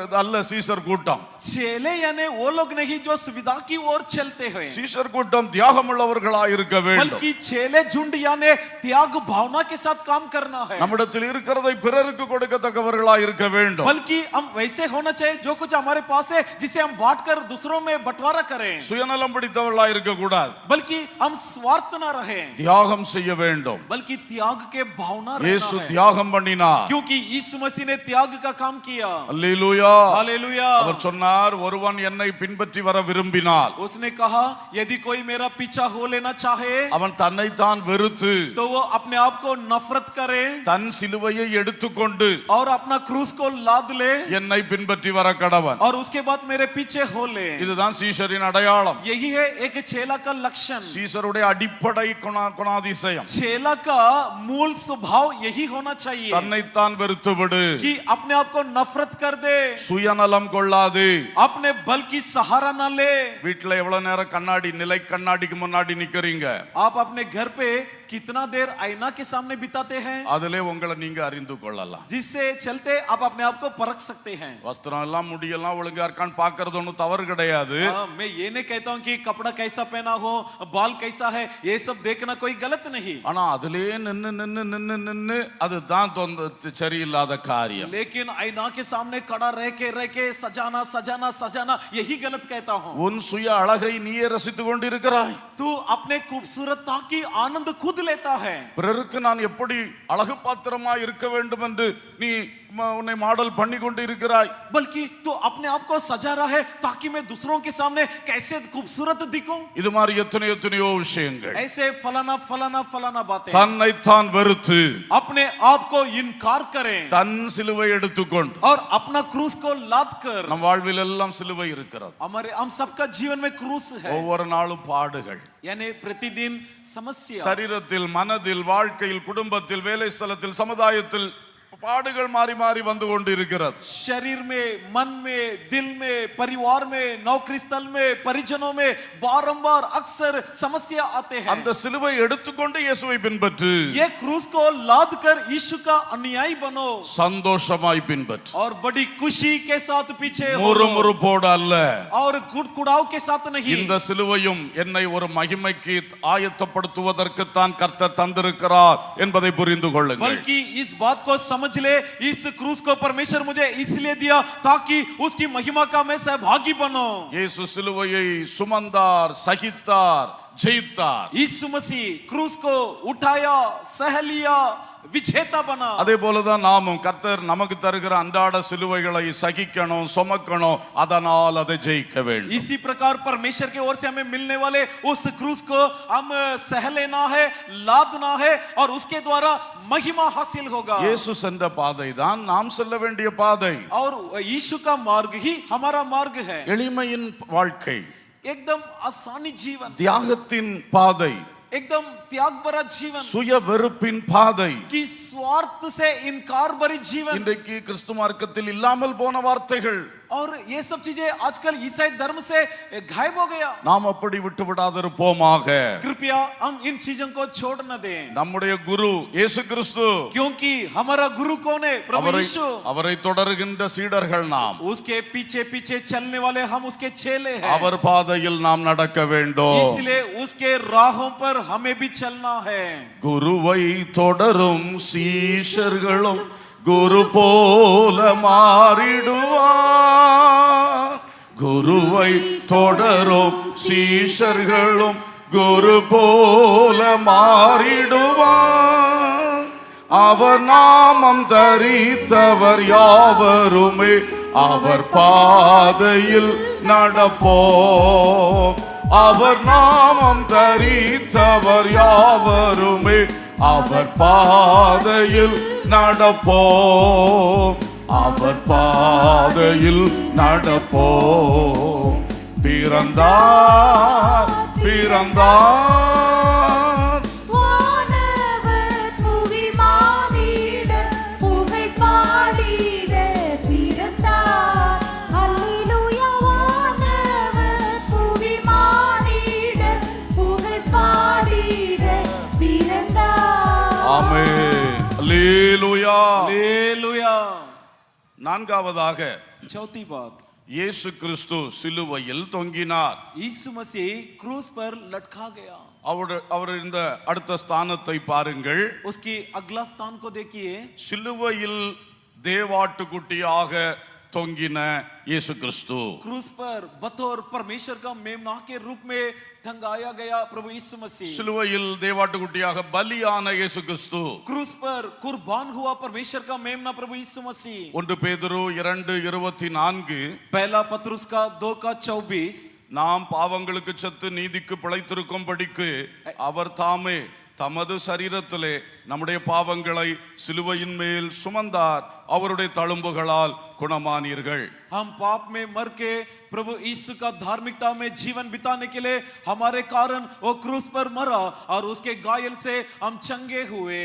அல்லேலூயா. हालेलुया. இயேசு கிறிஸ்து தேவ ஆட்டுக்குட்டியாக சிலுவையில் நமக்காக தொங்கினார். यीशु मसीह परमेश्वर का मेमना के रूप में हमारे लिए क्रूस पर मरा. நம்முடைய பாவங்களை தன்மேல் சுமந்து கொண்டு சிலுவையில் தொங்கினார். हमारे पापों को अपने ऊपर लाद कर क्रूस पर मरा. நியாயப்பிரமாண காலத்திலே व्यवस्था के युग में ஒரு ஆடு அந்த பட்டணம் அல்லது தேசத்தாருடைய முழு பாவத்தையும் தன்மேல் சுமந்து கொண்டு பலி ஆக்கப்படும். कोई एक बकरा उस शहर के या उस गांव के सभी लोगों के पाप को अपने ऊपर लाद कर कुर्बान होता था. அந்த ஆட்டுக்குட்டி பலியாகிறதுனாலே அந்த சம்பந்தப்பட்ட மக்களுடைய பாவங்கள் கர்த்தரால் மன்னிக்கப்படும். और उस मेमने का या उस भेड़ का कुर्बान होने के कारण उसके संबंधित लोगों की पाप क्षमा की जाती थी. அதே வண்ணமாக முழு மனுக்குலத்துக்காக ஆதாமின் சந்ததி முழுமைக்காக இயேசு கிறிஸ்து ஒரு தேவாட்டுக்குட்டியாக எல்லாருடைய பாவங்களை தன்மேல் சுமந்து கொண்டு சிலுவையில் தொங்கினார். इसलिए सारे मानव जाति के लिए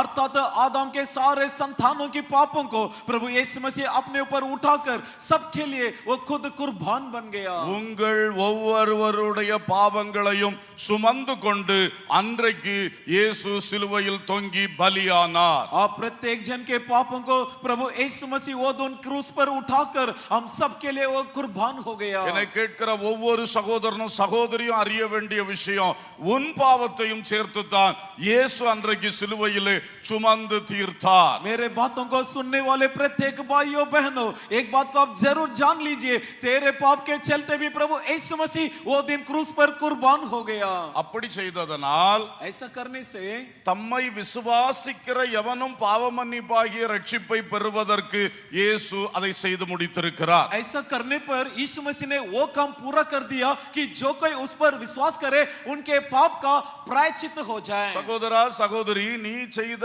பாவத்துக்கு நீயே ஏதாகிலும் அதற்கு பரிகாரம் செய்து நீ நன்மையை கண்டடைய முடியாது. ये भाई ये बहन, तेरे की हुई उस बुराई के लिए तू खुद उसके लिए कुछ चुका नहीं सकता है।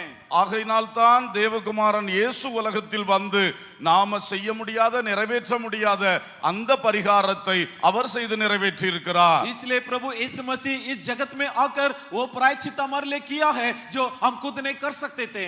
அல்லேலூயா, அல்லேலூயா। அந்த இயேசு கிறிஸ்துவையும் அவர் சிலுவையில் நமக்காக செய்ததையும் விசுவாசித்தால், इसलिए अगर वो यीशु मसीह और क्रूस पर उसके कामों को यदि हम विश्वास करें, அந்த விசுவாசத்தை அறிக்கை செய்தால், अगर उस विश्वास को हम कबूलनामा करें, அதை விசுவாசித்து நம்முடைய பாவங்களை அவரிடத்தில் அறிக்கை செய்தால், विश्वास करते हुए यदि हम हमारे पापों को उसके सामने कबूल करेंगे, அந்த விசுவாசத்தினாலும் அந்த அறிக்கையினாலும் நமக்கு ரட்சிப்பு உண்டாகும். तब ये विश्वास के चलते और ये कबूलनामा के चलते हमें उद्धार मिलना तय है। பாவம் உனக்குள்ளே இருக்கிற வரைக்கும் உன்னை எந்த விதத்திலும் வாழ விடாது. जब तक तुम्हारे अंदर पाप है तब तक वो तुम्हें जीवित रहने नहीं देगा உலக வாழ்க்கையிலும் உன்னை எழுந்தேற விடாது. और सांसारिक जीवन में आपकी उन्नति होने नहीं देगी, உன் குடும்பத்தை எழும்ப விடாது. आपके परिवार में प्रगति लाने नहीं देगा, உன்னுடைய மனதுக்கு ஒரு சமாதானமே இருக்காது. आपके मन में एक शांति बिल्कुल नहीं मिलेगी, உனக்கு மரண பயம் பயங்கரமாக இருக்கும். बल्कि भयानक मृत्यु का डर समाया रहेगा। எதிர்காலத்தை நினைக்கும் பொழுதெல்லாம் உனக்கு பயங்கரமான அலைக்கழிப்பு வரும் மனதிலே. जब जब तुम भविष्य काल के बारे में सोचेंगे तब तुम्हारे मन में एक भयावह डर समा जाएगा பல துன்பங்கள் தொடர்ந்து கொண்டு இருக்கும். और कई सारे मुसीबत आपके पीछा करेगी, ஏனென்றால் நீ பாவ பாரத்தை சுமந்து கொண்டு வாழ்கிறாய். दूसरा पाप का बोझ उठाकर तू जी रहा है, ஆனால் நீ அதை சுமக்க தேவையில்லை. लेकिन तुझे उसे उठाने की जरूरत नहीं, உனக்காக அந்த இயேசு அதை சுமந்து தீர்த்து விட்டார். क्योंकि तेरे खातिर प्रभु यीशु मसीह उठा लिया। அல்லேலூயா. हालेलुया। ஆகவே யாராகிலும் இந்த பாவ மன்னிப்பாகிய மீட்பை இதுவரைக்கும் பெறாம இருக்கிறீங்கன்னா, इसलिए आप में से कोई अब तक इस पाप क्षमा की छुटकारा को नहीं पाया हो, இப்பொழுது உள்ளம் திறப்பீர்களா? इस वक्त दिल खोलिए இயேசுவே உம்மை விசுவாசிக்கிறேன். और कहो, यीशु मैं तुझ पर विश्वास करता உம்முடைய हूँ, சிலுவை பலியை விசுவாசிக்கிறேன். हे प्रभु तेरे क्रूस की मृत्यु पर विश्वास करता हूँ, என்னுடைய பாவங்களையும் நீர் அதிலே சுமந்து தீர்த்தீர் என்பதை और விசுவாசிக்கிறேன். मैं ये भी विश्वास करता हूँ कि मेरा हृदय का सारा बोझ तूने उठा लिया। நான் ஒரு பாவி ஐயா. ए प्रभु मैं एक पापी हूँ, என் நினைவில் இருக்கிற பாவங்கள் எல்லாம் அறிக்கை हे பண்ணுகிறேன். प्रभु मेरे सोचो की पापों को कबूल करता என் हूँ, நினைவில் இல்லாததும் பலது செய்திருக்கிறேன். और मेरे सोच विचार में मैंने बहुत सारी पाप की है, எல்லாவற்றையும் சேர்த்து எனக்கு மன்னித்து விடும். हे प्रभु मिलाकर सब कुछ मुझे क्षमा कर दीजिए। இயேசு மன்னிப்பா. यीशु क्षमा करेगा। நீ விசுவாசத்தோடு அந்த பாவ அறிக்கை செய்தால், यदि तुम विश्वास के साथ पाप की कबूलनामा करोगे, அப்பொழுதே நீ மன்னிக்கப்பட்டு விடுகிறாய் என்று வசனம் சொல்லுகிறது. वचन बतलाती है उसी वक्त तुम्हें क्षमा मिल जाती है। அல்லேலூயா. हालेलुया। இந்த அனுபவத்தை ஒவ்வொருவரும் பெற்றுக்கொள்ள வேண்டும். इस तजुर्बा को प्रत्येक जन प्राप्त कीजिए। இந்த அனுபவம் பெற்றுக்கொண்ட பிறகுதான் ஞானஸ்நானம். इस तजुर्बा हासिल होने के बाद बपतिस्मा। அல்லேலூயா. हालेलुया। அதுக்கு பிறகுதான் கர்த்தருடைய பந்தி. उसके बाद प्रभु भोज। இன்றைக்கு இந்த அனுபவத்தை விட்டு விட்டு மற்றெல்லாம் செய்ய ஆரம்பிக்கிறாங்க. आज इस अनुभव को छोड़कर बाकी सब में शामिल हो जाते हैं। சகோதரனே, ஏமாந்து போகாதிருங்க. ए भाई धोखा ना खाए, முதலாவது நீ மனம் திரும்ப வேண்டும். सबसे पहले तुम मन फिरना है, அந்த மனம் திரும்புதலுக்குள்ள இருக்கிற அந்த விளக்கங்களை தான் நான் இப்ப கொடுத்து கொண்டிருந்தேன். और मन फिराव के बारे में संदर्भ बातों को मैं इस वक्त बताया। பாவ மன்னிப்பாகிய இந்த மீட்பை பெற்றுக்கொள்ள வேண்டும். पाप क्षमा नाम के छुटकारा को हासिल कीजिए। அல்லேலூயா. हालेलुया। இப்போ இயேசு சிலுவையில் தொங்கிக் கொண்டிருக்கிறார். अब यीशु क्रूस पर टंगा रहे थे. சீஷர்களும் பிரசங்கம் கேட்டவர்கள் அற்புதங்கள் அடைந்தவர்கள் எல்லாம் ஓடி போயிட்டாங்க. चेले जिन्होंने संदेश सुना, जिसने चिन्ह चमत्कार देखा, अब सब भाग गए. ஆனால் ஒரு சிலர், लेकिन उनमें से कुछ, இயேசுவின் தாயாகிய மரியாள், यीशु की माता मरियम அன்பின் சீஷனாகிய யோவான், और प्रेमी चेला यूहन्ना சில ஸ்திரீகள் और कुछ महिलाएं அங்கே இருக்கிறார்கள். वहां पर उपस्थित थे. இயேசு பேசினதை நமக்கு தெரியும். और वहां पर यीशु ने क्या बात किया हम जानते हैं. இதோ உன் தாய், இதோ உன் மகன் என்று ரெண்டு பேரையும் அறிமுகப்படுத்தினார், மரியாளையும் யோவானையும். मरियम यूहन्ना दोनों को बुलाकर आपस में परिचय कराया, कहा देख ये तेरी माँ, देख ये तेरा बेटा. இந்த சீஷர்கள் இயேசுவை பின்பற்றினார்கள். ये चेले प्रभु यीशु मसीह का पीछे हो लिए. அவர் நல்லா இருந்த காலத்துல மட்டும் இல்ல, அந்த சிலுவை வரைக்கும் பின்பற்றினார்கள். जब वो सलामत था उस वक्त के लिए नहीं, बल्कि क्रूस तक अन्याय किया. இயேசுவின் அற்புதங்களை பெற்றுக்கொள்ளும் பொழுது மட்டும் பின்பற்றவில்லை, இப்பொழுது இயேசு நிமித்த பாட அனுபவிக்கும் பொழுதும் பின்பற்றினார்கள். उन्होंने न केवल यीशु मसीह से चमत्कार प्राप्त करने पर उसके पीछे हो लिए, बल्कि अब यीशु के कारण दुख उठाने के वक्त आने पर भी उसके पीछे हो लिए. ஏனென்றால் அந்த கூட்டத்திலே இவர்களை பார்த்தால் சிலவேளை இவங்களுக்கு துன்பம் வர வாய்ப்புண்டு. क्योंकि अगर उसके साथ उस झुंड के साथ इन्हें भी देखने पर शायद इन्हें भी दुख आ सकता था. அதனால தான் பேதுரு பிரதான ஆசாரியனுடைய அரண்மனை முற்றத்தில் வைத்து மறுதலித்தான். इसलिए पतरस महायाजक के महल के सामने बैठकर उसने इनकार करने लग गया. ஆனால் இந்த சீஷர்கள் அவர்கள் உத்தமமாய் பின்பற்றி வருகிறார்கள். परंतु बाकी ये जो चेले करार रीति से पीछे हो लिए, சிலுவை மட்டும் பின்பற்றி வருகிறார்கள். यानी क्रूस तक पीछे हो लिए. இயேசுவின் சீஷர்களே, यीशु के चेलों, இன்னைக்கு உங்களுடைய அந்த பின்பற்றுதல் எப்படி இருக்கிறது? आज आप किस तरह अनुसरण करते हैं? நீங்க வெறும் ஆசீர்வாதத்துக்காக நன்மைக்காக மட்டும் இயேசுவை பின்பற்றீங்களா? आप क्या सिर्फ आशीष के लिए या भलाई के लिए यीशु का पीछे हो लेते हैं? அல்லது பாடுகள் வந்தாலும் நான் இயேசுவை பின்பற்றுவேன் என்ற உறுதியோடு வாழ்கிறீர்களா? या तो बड़ी दृढ़ता के साथ यीशु का पीछा करते हो कि चाहे दुख आए आने दो. இன்றைக்கு உபத்திரவங்கள் வந்து விட்டன. आज ही तकलीफ आ गया. நம்முடைய மிஷனரிகள் உத்தரவத்தின் களத்தில் நின்று கொண்டிருக்கிறார்கள். देखिए हमारे धर्म प्रचारक उपद्रव के मैदान पर खड़े हैं, பின்வாங்கி ஓடி போகவில்லை. पीछे नहीं भागे. என்ன காரணம்? कारण क्या? சிலுவை வரையும் பின்பற்றுவோம். कि क्रूस तक हम पीछे हो लेंगे. அல்லேலூயா. हालेलुया. இந்த சீஷர்கள் தான் ஆண்டவரால் கனப்படுத்தப்பட போகிற சீஷர்கள். और यही वो चेले होंगे जो प्रभु परमेश्वर से आदर किए जाएंगे. பாடு வந்த உடனே ஓடி போகிறவன் சீஷன் அல்ல. दुख आते ही भागने वाला चेला नहीं हो सकता. பாடுகள் மத்தியிலும் கர்த்தரை உத்தமமாய் பின்பற்றுகிறவன் தான் சீஷன். परंतु दुखों के बीच में जो करार रीति से प्रभु यीशु का पीछा करता है वही चेला. உங்களுக்கு ஒருவேளை உபத்திரவம் வந்திருக்கலாம், வராமல் இருந்திருக்கலாம். शायद आपको दुख आया होगा या नहीं भी आया होगा. ஆனா இன்றைக்கு உங்க உள்ளத்தினுடைய அந்த தன்மை எப்படி இருக்கிறது என்று யோசித்து பாருங்க. लेकिन आज सोचकर देखिए आपके दिल की दशा क्या है. பாடுகள் வந்தால் பதுங்குகிறீர்களா, பின்வாங்கி போகிறீர்களா, மறுதலிக்கிறீர்களா? क्या दुख आने पर दुबकते हो या पीछे हटते हो या कुड़कुड़ाते हो? அல்லது எந்த பாடுகள் வந்தாலும் கிறிஸ்துவுக்காக நிற்கிறீர்களா? या चाहे कोई भी मुसीबत आए मसीह के लिए दृढ़ खड़े रहते हो? உங்கள் உள்ளம் உங்களுக்கு தெரியும். आपका दिल आप जाने. உன்னை சீஷனாக வளர்த்த கர்த்தர் விரும்புகிறார். क्योंकि परमेश्वर चाहता कि तुझे बतौर चेला के रूप में खड़ा करे. நன்மைகளை பெற்று அனுபவிக்க மட்டுமல்ல, பாடுகளையும் சகிக்கத்தான் கர்த்தர் சீஷனாய் அழைத்திருக்கிறார். और न केवल भलाई प्राप्त करने के लिए परमेश्वर तुम्हें बतौर चेला बुलाया, परंतु दुख उठाने के लिए भी तुम्हें बतौर चेला बुलाया. தேவ ஊழியர்களே, விசுவாச மக்களே, परमेश्वर के जनों विश्वासियों, அவரவர் அழைக்கப்பட்ட நிலைமையில் பாடுகள் வருகிறது. हर कोई अपने अपने स्थिर स्तर पर उन्हें दुख आता है, உபத்திரவங்கள் வருகிறது. क्लेश आता है. அந்த நேரத்திலே உறுதியாக நில்லுங்கள். उस दौरान मजबूती से खड़े रहो. அதுதான் கர்த்தர் எதிர்பார்க்கிறார். यही परमेश्वर की अपेक्षा है. சிலருக்கு சின்ன சின்ன பாடுகள், कुछ लोगों को छोटी छोटी அத समस्या கூட சகிக்க மாட்டேங்கிறாங்க. और उसे भी सहन नहीं पाते हैं. இது ஒரு சரியான தன்மை அல்ல. ये एक सही अनुभव नहीं. நீ கிறிஸ்துவுக்குள் உறுதிப்படு. तुम मसीह में मजबूत बनो. அல்லேலூயா. हालेलुया. பாடுகளின் மத்தியில் சகித்துக் கொண்டிருக்கிறவர்களுக்கு தான் மேன்மை கிடைக்கும். जी हाँ, जो लोग दुख को सहते हैं उन्हें श्रेष्ठता मिलेगी. ஆமென். आमीन. பின்னே நடந்த அன்பின் சீஷன் போல் பின்பற்றி வா சிலுவை வரை பின்னே நடந்த அன்பின் சீஷன் போல் பின்பற்றி வா. சிலுவை வரை காடியை போல கசந்திருக்கும் கஷ்டங்களை அவரிடம் சொல். காடியை போல கசந்திருக்கும் கஷ்டங்களை அவரிடம் சொல். ஏறுகின்றார் தள்ளாடி தவழ்ந்து மலை மேல் என் இயேசு குருசை சுமந்தே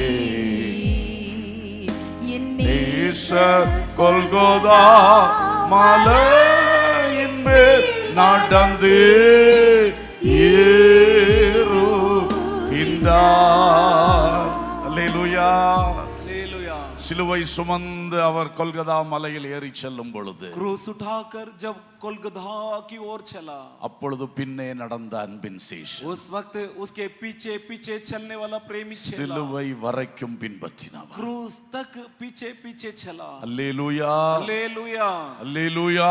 हालेलुया। கூட இருந்தவர்கள் பலர் கெத்சமனே தோட்டத்திலே அவுட்டர்லே நிறுத்தப்பட்டு விட்டார். उसके साथीदार में से बहुत सारे लोग गेदसमने के बाहर ही उसे छोड़ दिया। ஒருவர் கூட வந்தார், பிரதான ஆசாரியனுடைய அரண்மனை முற்றத்தோடு நிறுத்தப்பட்டு விட்டார். एक व्यक्ति आया तो जरूर, लेकिन महायाजक के घर के आंगन में आते ही रुक गया। யோவான் சிலுவை மட்டும் பின்பற்றினார். लेकिन यूहन्ना क्रूस तक पीछे पीछे चला। அப்படிப்பட்ட சீடர்களைத்தான் கர்த்தருக்கு இன்றைக்கு தேவை.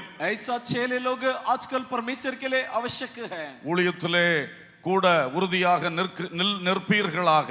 अगर सेवकाई में भी आप मजबूती से खड़े रहिए। மிஷனரிகளுக்கு ஊழியர்களுக்கு நெருக்கங்கள், உபத்திரவங்கள், எதிர்ப்புகள் வரும் பொழுதெல்லாம் जब जब सेवकों के लिए, धर्म प्रचारकों के लिए संकट, तकलीफ ஊழியர்கள் आते हैं, தைரியமாக நிற்க வேண்டும். तब सेवक लोग आप डाटस के साथ बड़े रहिए। விசுவாசிகளும் ஊழியர்களோடு கூட தைரியமாக நிற்க और வேண்டும். विश्वासी लोग भी सेवकों के साथ मिलकर खड़े रहिए। நீங்கள் மிகுந்த பலனை அடைவீர்கள். तब आपको बहुत बड़ा प्रतिफल मिलेगा। பாடுபட்டவர்களுக்கு பலன் அளிக்கத்தான் இயேசு வருகிறார். क्योंकि जिन्होंने दुख उठाया उन्हें प्रतिफल देने के लिए प्रभु यीशु आ रहा है। அல்லேலூயா. हालेलुया।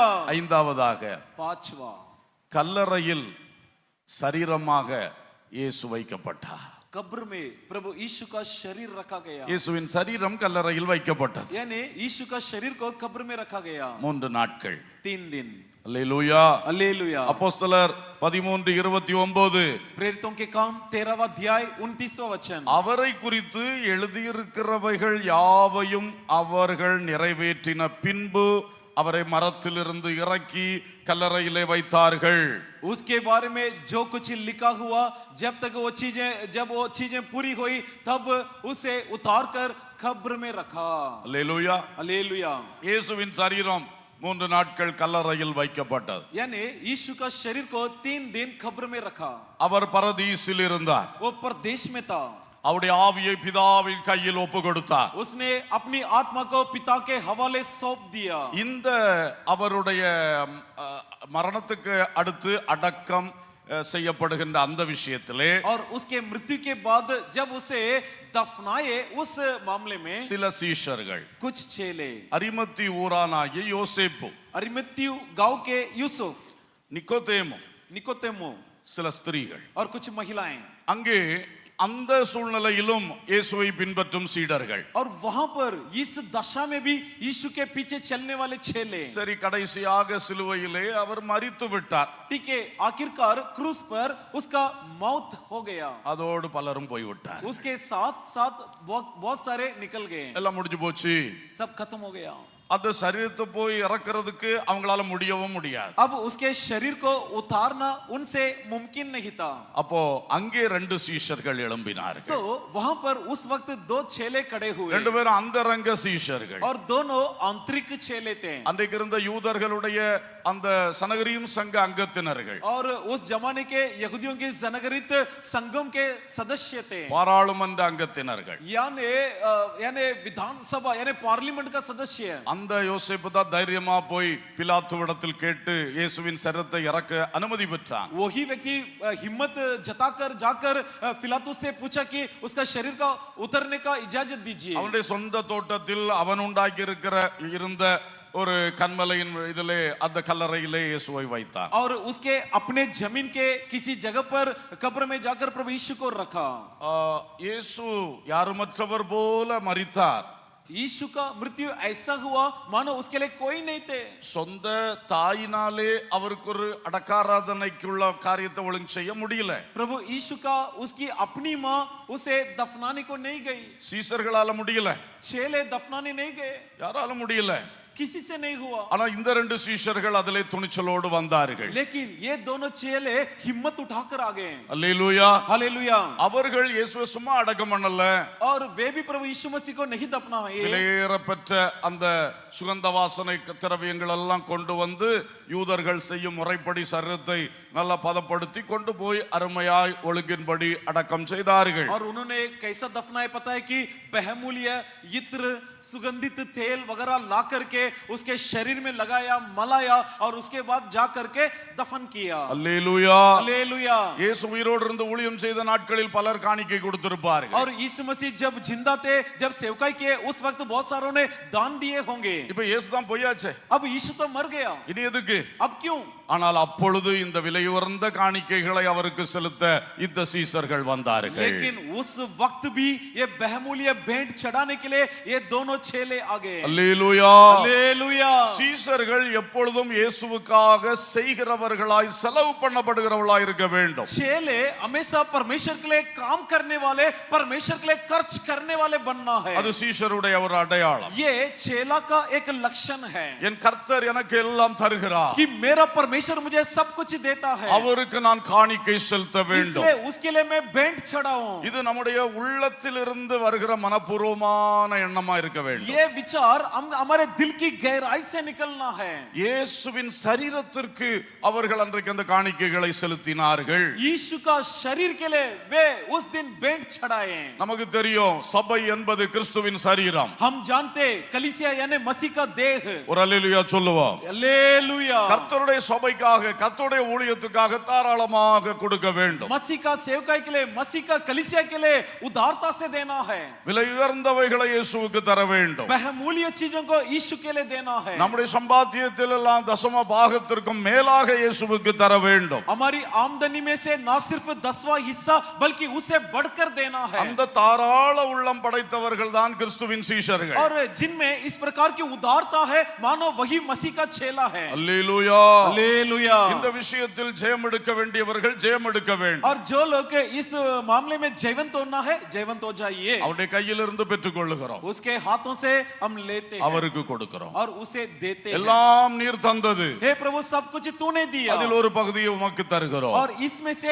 एक हिस्सा तुझे देता हूं. எங்களுடைய ஒரு நன்றி அடையாளமாக, और इस प्रकार एक धन्यवाद को प्रस्तुत करने के लिए, எங்களுடைய ஒரு அன்பு அடையாளமாக कि हमारा प्रेम जताने के लक्षण में, நாங்கள் தந்து நீர் வாழ வேண்டிய அவசியம் இல்லை. कि हम देकर आपको जीने की कोई आवश्यकता नहीं. உம்முடைய ஊழியத்துக்கும் நாங்கள் தான் தரணும்னு இல்லை, நாங்க தராட்டாலே யாரை கொண்டாவது நடத்துவி. आपकी सेवकाई के लिए हमें देने की जरूरत नहीं, यदि हम नहीं दे तो भी दूसरों के द्वारा आप जरूर चलाओगे. ஆனால் நாங்கள் அந்த பாக்கியத்தை இழந்து போக விரும்பவில்லை. लेकिन इस सौभाग्यता को हम गंवाना नहीं चाहते என்று நாம் அதிலே முன்னிற்க வேண்டும். ये सोचकर इन कामों में हम आगे रहना है. இயேசுவுக்காக கொடுக்கணும், यीशु के लिए देना है, அவருடைய சரீரமாகிய சபைக்காக கொடுக்கணும். उसके देह नाम की कलीसिया के लिए देना है. அந்த எண்ணம் எல்லா சீஷர்களுக்கும் உண்டாகட்டும். ये सोच सारे चेलों में उत्पन्न हो. அல்லேலூயா. हालेलुया. கணக்கு பார்த்தல்ல, தாராளமா கொடுக்கிற உள்ளம் வேண்டும். हिसाब लगा लगा कर नहीं बल्कि उदारता से देना है. மனப்பூர்வமா முழுவதுமாய் கொடுக்கிற உள்ளம் வேண்டும். और तन मन से देने का दिल होना है. அது நமக்கு ஆசீர்வாதம். ऐसा करना हमारे लिए आशीष है.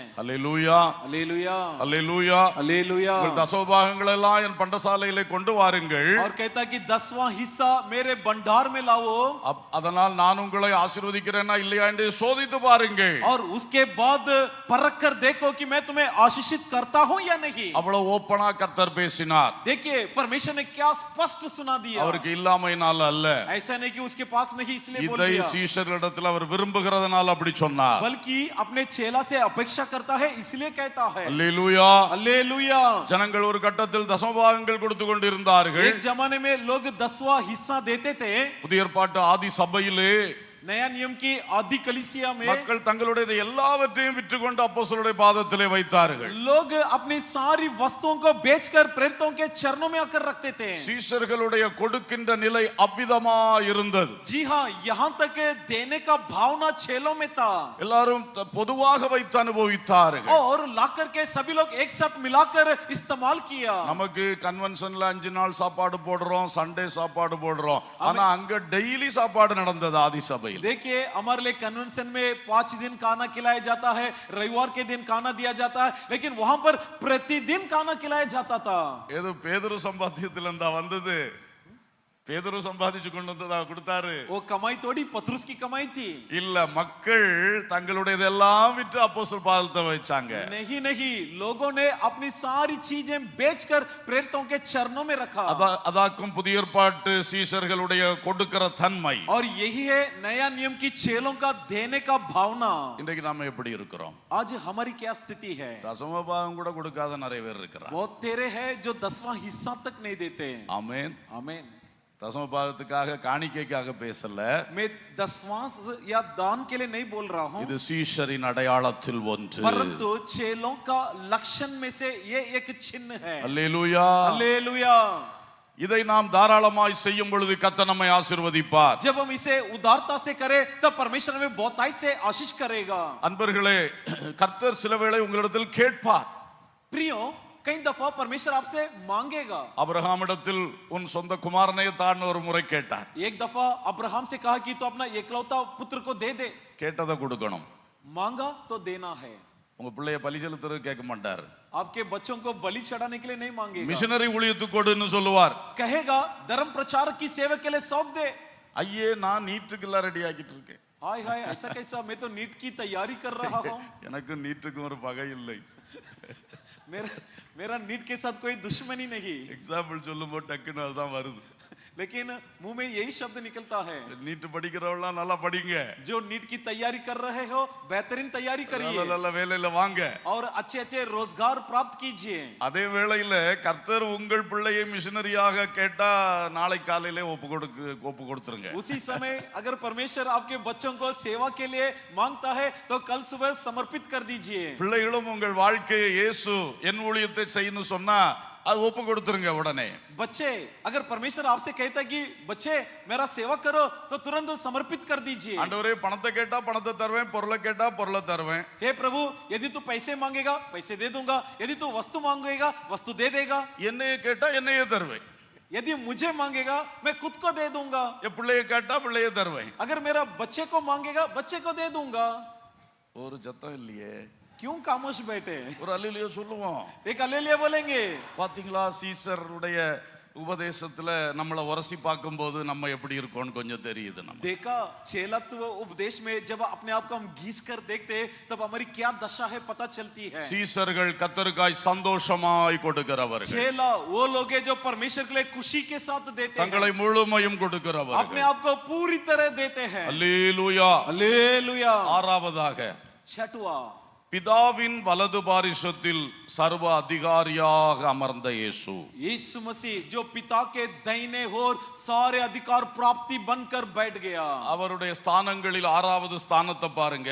उसके स्थानों में से छठवां स्थान को देखिए. 1 பேதுரு 3:22. पहला पत्रुस का 3:22. அவர் பரலோகத்திற்கு போய் தேவனுடைய வலது பாரிசத்தில் இருக்கிறார். தேவதூதர்களும் அதிகாரங்களும் வல்லமைகளும் அவருக்கு கீழ்ப்பட்டிருக்கிறது. वह स्वर्ग पर जाकर परमेश्वर की दाहिने ओर बैठ गया और स्वर्गदूत और अधिकारी उसके सामर्थ्य उसके अधीन किए गए हैं। சிலுவையில் தொங்கி மரித்தார், क्रूस पर लटकाकर मरा, கல்லறையில் அடக்கம் பண்ணப்பட்டார், कब्र में दफनाया गया, மூன்றாம் நாளில் மரணத்தையும் பாதாளத்தையும் பிசாசையும் ஜெயித்து உயிர்த்தெழுந்தார். परंतु तीसरा दिन मृत्यु अधोलोक और शैतान पर जयवंत होकर जी उठा। அல்லேலூயா. हालेलुया। நாம் ஆராதிக்கிறவர் ஜீவிக்கிறவர். जिसकी हम उपासना करते हैं वो जीवित है, மரித்தேன் ஆனாலும் சதா காலங்களிலும் உயிரோடு இருக்கிறேன் என்று சொன்னவர், क्योंकि जिसने कहा कि मरा था जरूर परंतु सदा सर्वदा जीवित हो। அந்த இயேசுவுக்கு சீசர்கள் என்றால் என்ன பாக்கியம் பெருமை. अगर हम उस यीशु का चेला हो तो क्या ही घमंड की बात है और क्या ही सौभाग्य की बात है। அல்லேலூயா. हालेलुया। மரணம் அவருக்கும் முடிவல்ல, மரணம் நமக்கும் முடிவல்ல. जी हाँ, मृत्यु उसका अंत नहीं बना, मृत्यु हमारा अंत बन नहीं सकती। சீசர்களே, நாம் பாக்கியவான்கள். ये चेलो हम सौभाग्य है। அவர் மரித்தார் உயிர்த்தார், நாமும் மரிப்போம் உயிர்ப்போம். वो मरा जी उठा, हम भी मरे तो भी जी उठेंगे जरूर। அல்லேலூயா சொல்லுங்க. एक हालेलुया बोलिए। அல்லேலூயா. हालेलुया। ஸ்தோத்திரம். स्तुति हो। இயேசு பிதாவின் வலது பாரிசத்தில் வீற்றிருக்கிறார். यीशु पिता के दाहिने ओर बैठ गया। இன்னைக்கும் அங்கதான் இருக்கிறார். आज भी वहीं विराजमान है। ஆமென். आमीन। எல்லா அதிகாரங்கள் வல்லமைகள் தூதர்கள் எல்லாரும் அவருக்கு அடங்கி இருக்கிறார். और स्वर्गदूत अधिकार सामर्थ्य सब उसके अधीन है। இந்த எல்லாவற்றையும் வெறுமையாக்கி விட்டு தான் மனுஷகுமாரனா வந்து மரியாள் வயிற்றுல அவர் மனுஷனா உருவானார். इन सबको छोड़कर नम्र बनकर शून्य बनकर मरियम के पेट में आकर हमारे लिए जन्म लिया। அப்புறம் அந்த மனுஷகுமாரனா வந்த அந்த திட்டத்தை வெற்றியா நிறைவேற்றின பிறகு அவர் திரும்ப அங்க போய் பிதாவின் வலது பாரிசத்தில் உட்கார்ந்தார். जब मनुष्य का पुत्र बनकर आ गया, जब ये योजना पूरी हो गई, उसके बाद सफल होने के बाद वो जाकर पिता के दाहिने ओर बैठ गया பிதாவின் மடியிலிருந்து மரியாளின் வயிற்றுக்கு இறங்கி வந்தார். और पिता के गोद से उतरकर मरियम का पेट में आया। ஆனால் இப்பொழுது அவர் மரணத்திலிருந்து உயிர்த்து பிதாவின் வலது பாரிசத்தில் வீற்றிருக்கிறார். परंतु अब मृत्यु से जयवंत होकर के जी उठकर पिता के दाहिने ओर जाकर के बैठा है। இன்றைக்கு இந்த உலகத்திலும் அகிலாண்டத்திலும் உள்ள சகலமும் என் இயேசுவின் அதிகாரத்துக்கு கீழ் இருக்கிறது. आज ये संसार और संसार की सारी अधिकार मेरा प्रभु यीशु के अधिकार के नीचे है। உலகத்தில் உள்ள அதிகாரங்கள் எல்லாம் இயேசுடைய அதிகாரத்துக்கு கீழ்ப்பட்டு இருக்கிறது. संसार की सारी अधिकार प्रभु यीशु के अधिकार के अधीन है। அவர் பூமியின் ராஜாக்களுக்கெல்லாம் அதிபதியா இருக்கிறார் என்று பைபிள் சொல்லுகிறது. बाइबल बतलाती है धरती के सारे राजाओं का सरदार प्रभु यीशु है। இந்த வார்த்தை நமக்குள் பதியட்டும். ये वचन हमारे अंदर छप जाए। நாம் இயேசுவின் நாமத்தில் பிதாவிடத்தில் வேண்டிக் கொள்ளுகிற எதையும் यीशु के नाम से पिता से जो कुछ हम मांगेंगे அவர் நமக்கு செய்வார். वो हमें करेगा। பிதா உங்களுக்கு செய்வார்னு சொல்லி இருக்கிறார். और कहता कि पिता तुम्हें करेगा। நான் உங்களுக்கு செய்வேன்னு சொல்லி और இருக்கிறார். यीशु ने कहा कि मैं भी तुम्हें करूंगा, எல்லாவற்றிலும் உயர்ந்த அதிகாரியாய் இருக்கிறார். क्योंकि वो सारे चीजों का दाता है। எந்த அதிகாரி நியாயம் செய்யலையோ அங்க கூப்பிட்டா போதும். अगर मान लो कोई अधिकारी आपके लिए न्याय नहीं करते, उसके पास चले जाओ, செய்ய வைப்பா, वो करवाएगा செய்யும்படி கட்டளை और இடுவார். करने का आदेश देगा। செய்ய லாபானை யாக்கோபை தொடாதேன்னு கட்டளை கொடுத்தார். और लाबान को हुक्म दे दिया, ए लाबान याकूब को छूना नहीं। இன்றைக்கும் அப்படி செய்வார். आज भी ऐसा करवाएगा। உங்களுக்கு தர வேண்டியது தரலையா கொடு என்று கட்டளை கொடுப்பார். क्या आपके चीज आपको नहीं मिलेगा, नहीं मिला, आदेश देगा कि दे दो। உங்க சொத்தை உங்க பணத்தை அவன் வச்சிருக்கானா வைத்துறாதே என்று கட்டளை கொடுப்பார். क्या आपके पैसे आपके धन को कोई हड़प लिया, प्रभु आदेश देगा कि मत रख, दे दे। அல்லேலூயா. हालेलुया। ஆவிக்குரிய போராட்டங்களா?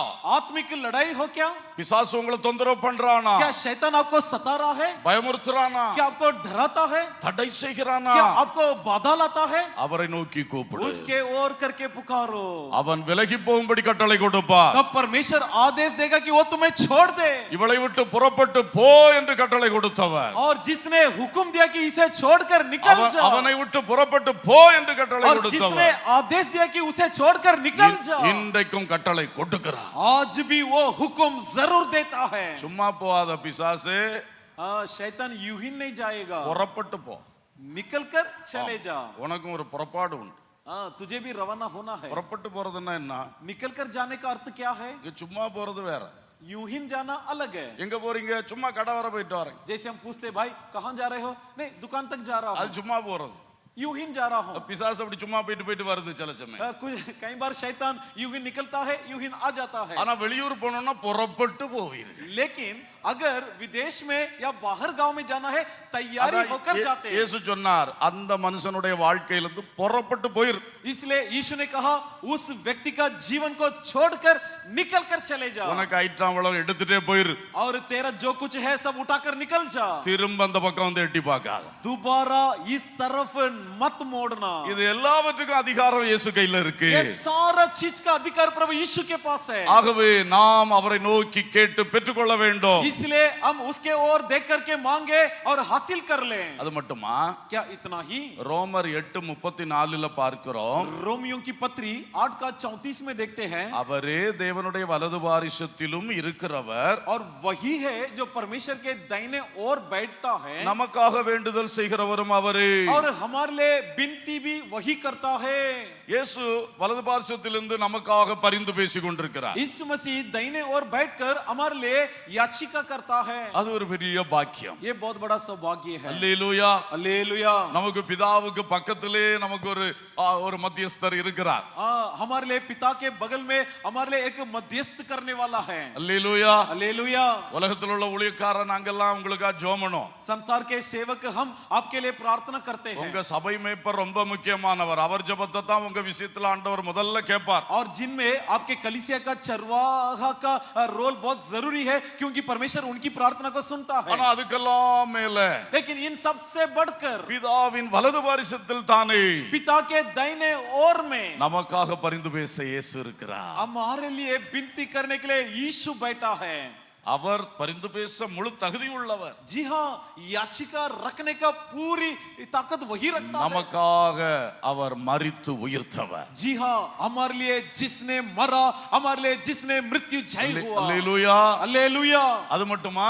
क्या इतना ही? அங்க வலது பாரிசத்துல உட்கார்ந்து இருக்கும்போது जबकि दाहिने ओर बैठा है, உங்களுக்காக ஒரு ஸ்தலத்தை ஆயத்தம் பண்ண போகிறேன். आपके लिए एक स्थल को तैयार करने जा रहा हूँ। ஆயத்தம் பண்ண பிறகு நான் மறுபடியும் வந்து உங்களை அங்கே சேர்த்துக் கொள்ளுவேன். तैयार करने के पश्चात में आकर तुम्हें वहां पर ले चलूंगा। இப்படி யோவான் 14:2-3 வசனங்களில் சொல்லிட்டு தான் அங்க போயிருக்கிறார். इस प्रकार यूहन्ना रचित सुसमाचार 14 अध्याय का 1-2 वचन में बोलकर गया है। அவர் அகிலாண்டத்தை வழிநடத்தி கொண்டிருக்கும் பொழுது जबकि वो सारे ब्रह्मांड को संचालित करता है, நமக்காக எப்பொழுதும் பிதாவினிடத்தில் பேசிக் கொண்டிருக்கிறார். और उसी समय हमारे लिए निरंतर पिता से विनती भी कर रहा है। நமக்காக பரம எருசலேம் என்கிற மோட்ச பட்டணத்தின் பணியை கண்காணித்து கட்டி எழுப்பி கொண்டிருக்கிறார். और हमारे लिए स्वर्ग राज्य में परम यरूशलेम नाम की एक शहर का निर्माण उसके नेतृत्व में बन रहा है। அல்லேலூயா. हालेलुया। அல்லேலூயா. அல்லேலூயா. हालेलुया। அவ்வளவு பெரிய பாக்கியங்கள் அங்கே நடந்து கொண்டிருக்கிறது. देखिए कितने बड़े बड़े सौभाग्य हमारे लिए बैठे हैं। ஆகவே சீஷர்களே, इसलिए चेलों, கிறிஸ்து தேவனுடைய வலது பாரிசத்தில் வீற்றிருக்கும் இடத்தில் உள்ள மேலானதை தேடுங்கள். इसलिए जहां पर मसीह परमेश्वर के स्वर्गीय दाहिने ओर बैठा, उस स्वर्गीय बातों की खोज में लगो। சீஷனுடைய அடுத்த அடையாளம் என்ன? चेले के अगला लक्षण क्या है? அவன் அழிந்து போகாததை தேடுகிறவன். वो अविनाशी चीजों की खोज में लगे रहता है, பரலோகத்தில் உள்ளவைகளை தேடுகிறவன். यानी स्वर्गीय चीजों की खोज में लगे रहता है, பூமியில் உள்ளவைகளை அல்ல, धरती की चीजों की नहीं, மேலானவைகளை தேடுகிறவன். परंतु स्वर्गीय चीजों की खोज में लगे रहता है। கிறிஸ்து இருக்கிற வலது பாரிசத்தில் உள்ளவைகளை தேடுகிறவன். जहां पर मसीह विराजमान है, उस दाहिने ओर की चीजों की खोज में लगे रहता है। அல்லேலூயா. हालेलुया। சீஷர்களே, ये चेलों, எதை தேடுகிறீர்கள்? अब किसकी खोज में लगे हो? உலகத்தான் பணத்தை தேடி ஓடுவான். संसार के लोग पैसे के पीछे चलते हैं, நீங்களும் அப்படியே ஓடினால் आप भी यदि उन जैसे चलेंगे உலகத்தானுக்கும் உங்களுக்கு வித்தியாசம் என்ன?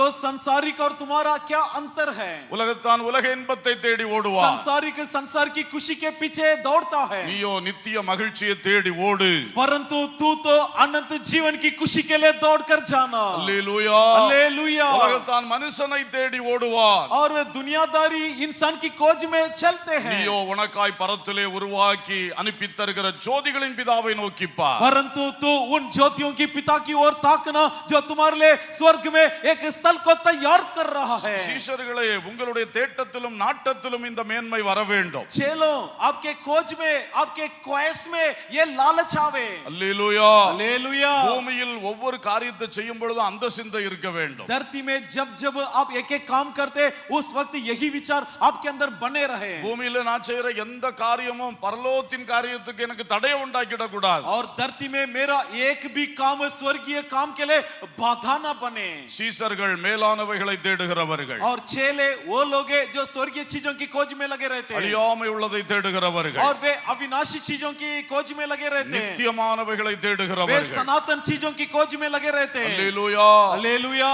மண்ணுக்காக அந்த மாணிக்கத்தை விட்டு கொடுக்காதவர்கள். मिट्टी के लिए उस मोती को नहीं गवाएंगे. ஆமென். आमीन. ஏழாவதாக, सातवां, இந்த இயேசு கிறிஸ்து திடீரென்று ஆகாயத்தில் வெளிப்பட போகிறார். ये यीशु मसीह अचानक आसमान में प्रकट होने वाला है, அது அவருடைய ரகசிய வருகை. जिसे गुप्त आगमन कहते हैं. அப்பொழுது நம்மை ஒருமை பொழுதில் தன்னோடு சேர்த்துக் கொள்வார். तब एक पलक झपकते ही हमें रूपांतर कर लेगा. அடுத்து 7 ஆண்டுகள் அவர் நம்மை பரலோகத்தில் வைத்திருப்பார். अगला 7 साल तक हमें वह स्वर्ग में बिठाएगा, பிதாவின் சிங்காசனத்துக்கு முன்பாக पिता के सिंहासन के सामने. அங்கே நாம் இருப்போம். वहां हम मौजूद रहेंगे. அதான் ஆட்டுக்குட்டியானுடைய கல்யாண விருந்துன்னு சொல்லி और இருக்கு. जिसे कहा गया कि मेमने का शादी समारोह, அங்க போன உடனே நடக்கக்கூடிய ஒரு விஷயம், वहां गया तो एक चीज होगा. வெளிப்படுத்தல் 5 மற்றும் 6 வசனங்களில் சொல்லி இருக்கிறது. प्रकाशित वाक्य का 5 और 6 में लिखा है,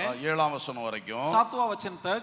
அங்க என்னன்னு சொன்னா, பிதாவானுடைய கையிலே முத்திரிக்கப்பட்ட ஒரு புஸ்தகம் இருக்கிறது. वहां पिता के हाथ में एक किताब है जिस पर मोहर लगी हुई है. அந்த புஸ்தகத்தை வாங்குறதுக்கு தகுதி உள்ளவன் ஒருத்தனும் இல்லையேன்னு பரலோகமே கலங்கி நிக்கிறது. अब स्वर्ग बहुत बड़ी डर में बैठा है कि उस किताब को लेने का लायक ही कोई नहीं. அப்பொழுது யூதா கோத்திரத்தின் சிங்கமும் தாவீதின் வேருமானவர் அடிக்கப்பட்ட வண்ணமாய் ஆட்டுக்குட்டி போல இருக்கிறவர் அவர் வந்து அங்க நிற்கிறார். तब यहूदा गोत्र का शेर कहलाने वाले और दाऊद गोत्र का जड़ कहलाने वाले, जो मारा गया मेमना कहलाने वाले वहां पर उपस्थित होगा. அல்லேலூயா. हालेलुया. அவர் வேறு யாரும் அல்ல, நம்முடைய ஆண்டவர் இயேசு கிறிஸ்து. ये व्यक्ति और कोई नहीं बल्कि हमारा प्रभु यीशु मसीह. அப்ப 7வது பிதாவின் சிங்காசனத்துக்கு முன் நிற்கும் யூதா கோத்திர சிங்கமாக இயேசு கிறிஸ்து. तो 7वां स्थान वो है जो पिता के सामने उपस्थित होने वाला यहूदा गोत्र का शेर.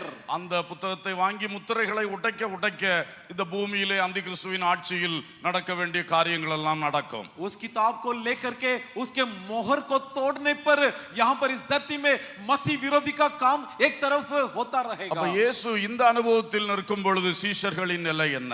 जब यीशु मसीह इस दशा में होंगे तब चेलों की क्या दशा होगी? நாம் எடுத்துக்கொள்ளப்பட்ட மணவாட்டி கூட்டமாய் அவரோடு கூட இருப்போம். हम उठा लिए हुए दुल्हन की अवस्था में उसके संग रहेंगे. அல்லேலூயா. हालेलुया.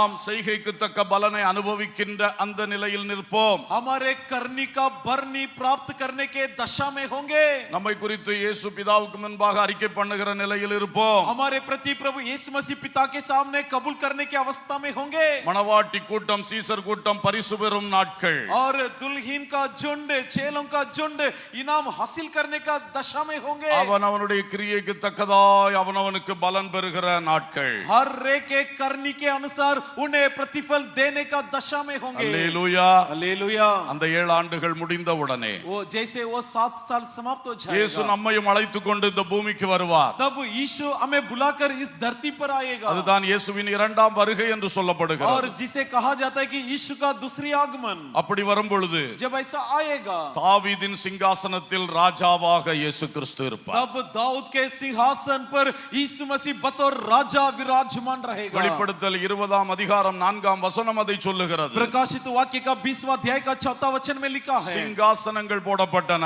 सिंहासन डाले गए. உயிர்த்தெழுந்த நாம் மணவாட்டி அல்ல சீசர் கூட்டம் இயேசுவோடு சேர்ந்து 1000 வருஷம் அரசாளுவோம். हम जो पुनर्तित हो जाएंगे, हम जो जी उठ चुके होंगे, हम चेला संकटन मिलकर यीशु के साथ 1000 साल राज करेंगे. இதே பூமியில் எருசலேமில் இருந்து இயேசு ஆட்சி பண்ணுவார். और इसी धरती में प्रभु यीशु यरूशलेम में होकर राज करेगा. தாவீதின் சிங்காசனத்தில் ராஜாவாக இருப்பார். और दाऊद के सिंहासन पर बतौर राजा विराजमान रहेगा. அப்பொழுது சீஷரின் நிலை என்ன? तब चेलों की स्थिति क्या होगी? சீஷருக்கும் ஆளுகை தருவார். और चेलों को भी परमेश्वर प्रभुता प्रदान करेगा. அல்லேலூயா. हालेलुया. நியாயம் விசாரித்து ஆளுகை செய்யும் சிங்காசனங்கள் நமக்கு கிடைக்கும். और न्याय चुकाने के लिए सिंहासन हमें प्रदान की जाएगी. இயேசு கிறிஸ்துவின் அரசாட்சியில் நாம தான் மந்திரிமாரை போல இருப்போம். और यीशु मसीह के प्रशासन में हम ही बतौर मंत्री होंगे। ஒரு அல்லேலூயா சொல்லுவோம். एक हालेलुया बोलेंगे। 1000 வருடம் அரசாட்சி முடிந்த பிறகு 1000 साल की प्रभुता समाप्त होने के बाद எருசலேம் யுத்தம் உண்டாகும். यरूशलेम में युद्ध टनेगा। அது கடைசி யுத்தம். आखिरी युद्ध, அதோடு பிசாசுக்கு முடிவு உண்டாகும். उसके साथ शैतान का समाप्ति होगी। இந்த பூமியும் இந்த வானமும் மாற்றப்படும். ये धरती ये आकाश बदल जाएगा। 9வதாக नौवा, இயேசு வெள்ளை சிங்காசனத்தில் நியாயாதிபதியாக இருப்பார். यीशु सफेद सिंहासन में बतौर न्यायाधीश के रूप में बैठेगा।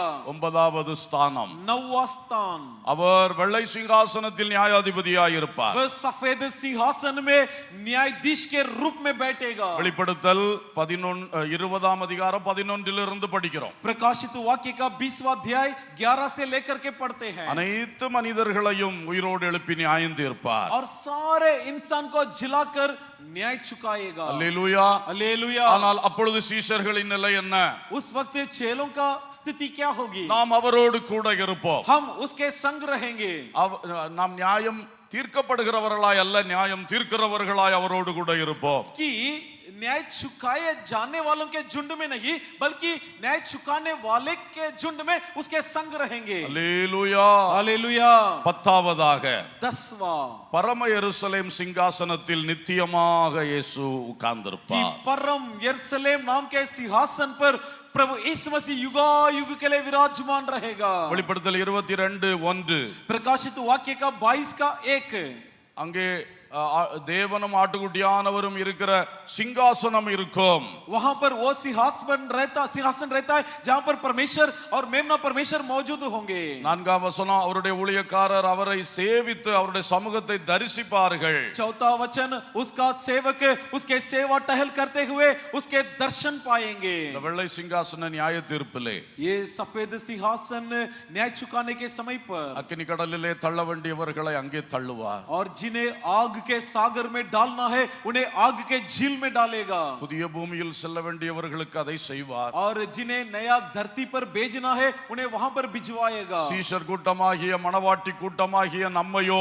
பரம எருசலேமுக்குள் குடியேற்றுவார். परंतु हम जो चेले के झुंड होंगे, हम जो दुल्हन का झुंड होंगे, हमें परम यरूशलेम में हमें स्थापित कराएगा। அந்த புதிய எருசலேம் என்று சொல்லப்படுகிற பரலோக எருசலேமிலே நாம் என்றென்றைக்கும் அவரோடு கூட இருப்போம். उस स्वर्गीय यरूशलेम जिसे नया यरूशलेम कहलाता है, वहां पर हम सदा सर्वदा रहेंगे। நித்திய நித்தியமாய் பிதாவின் சிங்காசனம் இயேசு கிறிஸ்துவின் சிங்காசனம் அங்கே இருக்கும். और हमेशा हमेशा के लिए युगान युग पिता के सिंहासन यीशु का सिंहासन वहां पर स्थापित रहेगा। நாம் அவரை அனுதினமும் நேரடியாய் தரிசிப்போம். और हम प्रतिदिन आमने सामने उसे देखेंगे, दर्शन पाएंगे। இதான் சீஷரின் நித்திய வாசம். यही है चेलों का सनातन जिंदगी। அல்லேலூயா. हालेलुया। இயேசு கிறிஸ்துவின் 10 ஸ்தானங்களை குறித்து நான் சொன்னேன். यीशु मसीह का 10 स्थानों के बारे में मैंने बताया। ஒவ்வொரு ஸ்தானங்களிலும் சீஷர்களிடத்தில் எதிர்பார்க்கக்கூடிய விஷயங்கள். और प्रत्येक स्थानों में परमेश्वर चेलों से क्या अपेक्षा करता है। அடுத்தது இயேசு சீஷர்களுக்கு தரக்கூடிய அடுக்கடுக்கான பாக்கியங்கள். अगला, प्रभु यीशु अपने चेलों को देने लायक सौभाग्य இந்த चीजें, மகிமைக்கென்று நானும் நீங்களும் அழைக்கப்பட்டிருக்கிறோம். और जिस महिमा के लिए आप और मैं बुलाए गए हो, பூலோக வாழ்க்கையாகிய ஓட்டத்தில் கவனமாயிருங்கள். इसलिए धरती के दौड़ में सावधानी बरतिए இந்த பாக்கியங்களை பெற்றுக்கொள்ளத்தக்கதாக ஓடுங்கள். और इस सौभाग्यता को हासिल करने जैसे दौड़ो। குறுக்கே வருகிற அத்தனை தடைகளையும் ஜெயம் கொள்ளுகிறவர்களாக ஓடுங்கள். और ऐसी दौड़ दौड़िए जितने भी रोड़ा आवे रोड़ाओं को पार करिए। அதற்காக பரிசுத்த ஆவியை நமக்கு தந்திருக்கிறார். इसलिए पवित्र आत्मा को परमेश्वर में दिया है, வசனங்களை தந்திருக்கிறார். इसलिए वचनों को दिया है, சபை ஐக்கியத்தை इसलिए தந்திருக்கிறார். कलीसिया की संगति दिया है। இதை பயன்படுத்தி ஜெயம் கொள்ளுவீர்களாக. इसलिए इसका लाभ उठाकर जयवंत நம்முடைய बनिए। கர்த்தராகிய இயேசு கிறிஸ்துவினாலே நமக்கு ஜெயம் கொடுக்கிற தேவனுக்கு ஸ்தோத்திரம். हमारा यहोवा प्रभु यीशु मसीह के द्वारा हमें जय देने वाला परमेश्वर का स्तुति हो।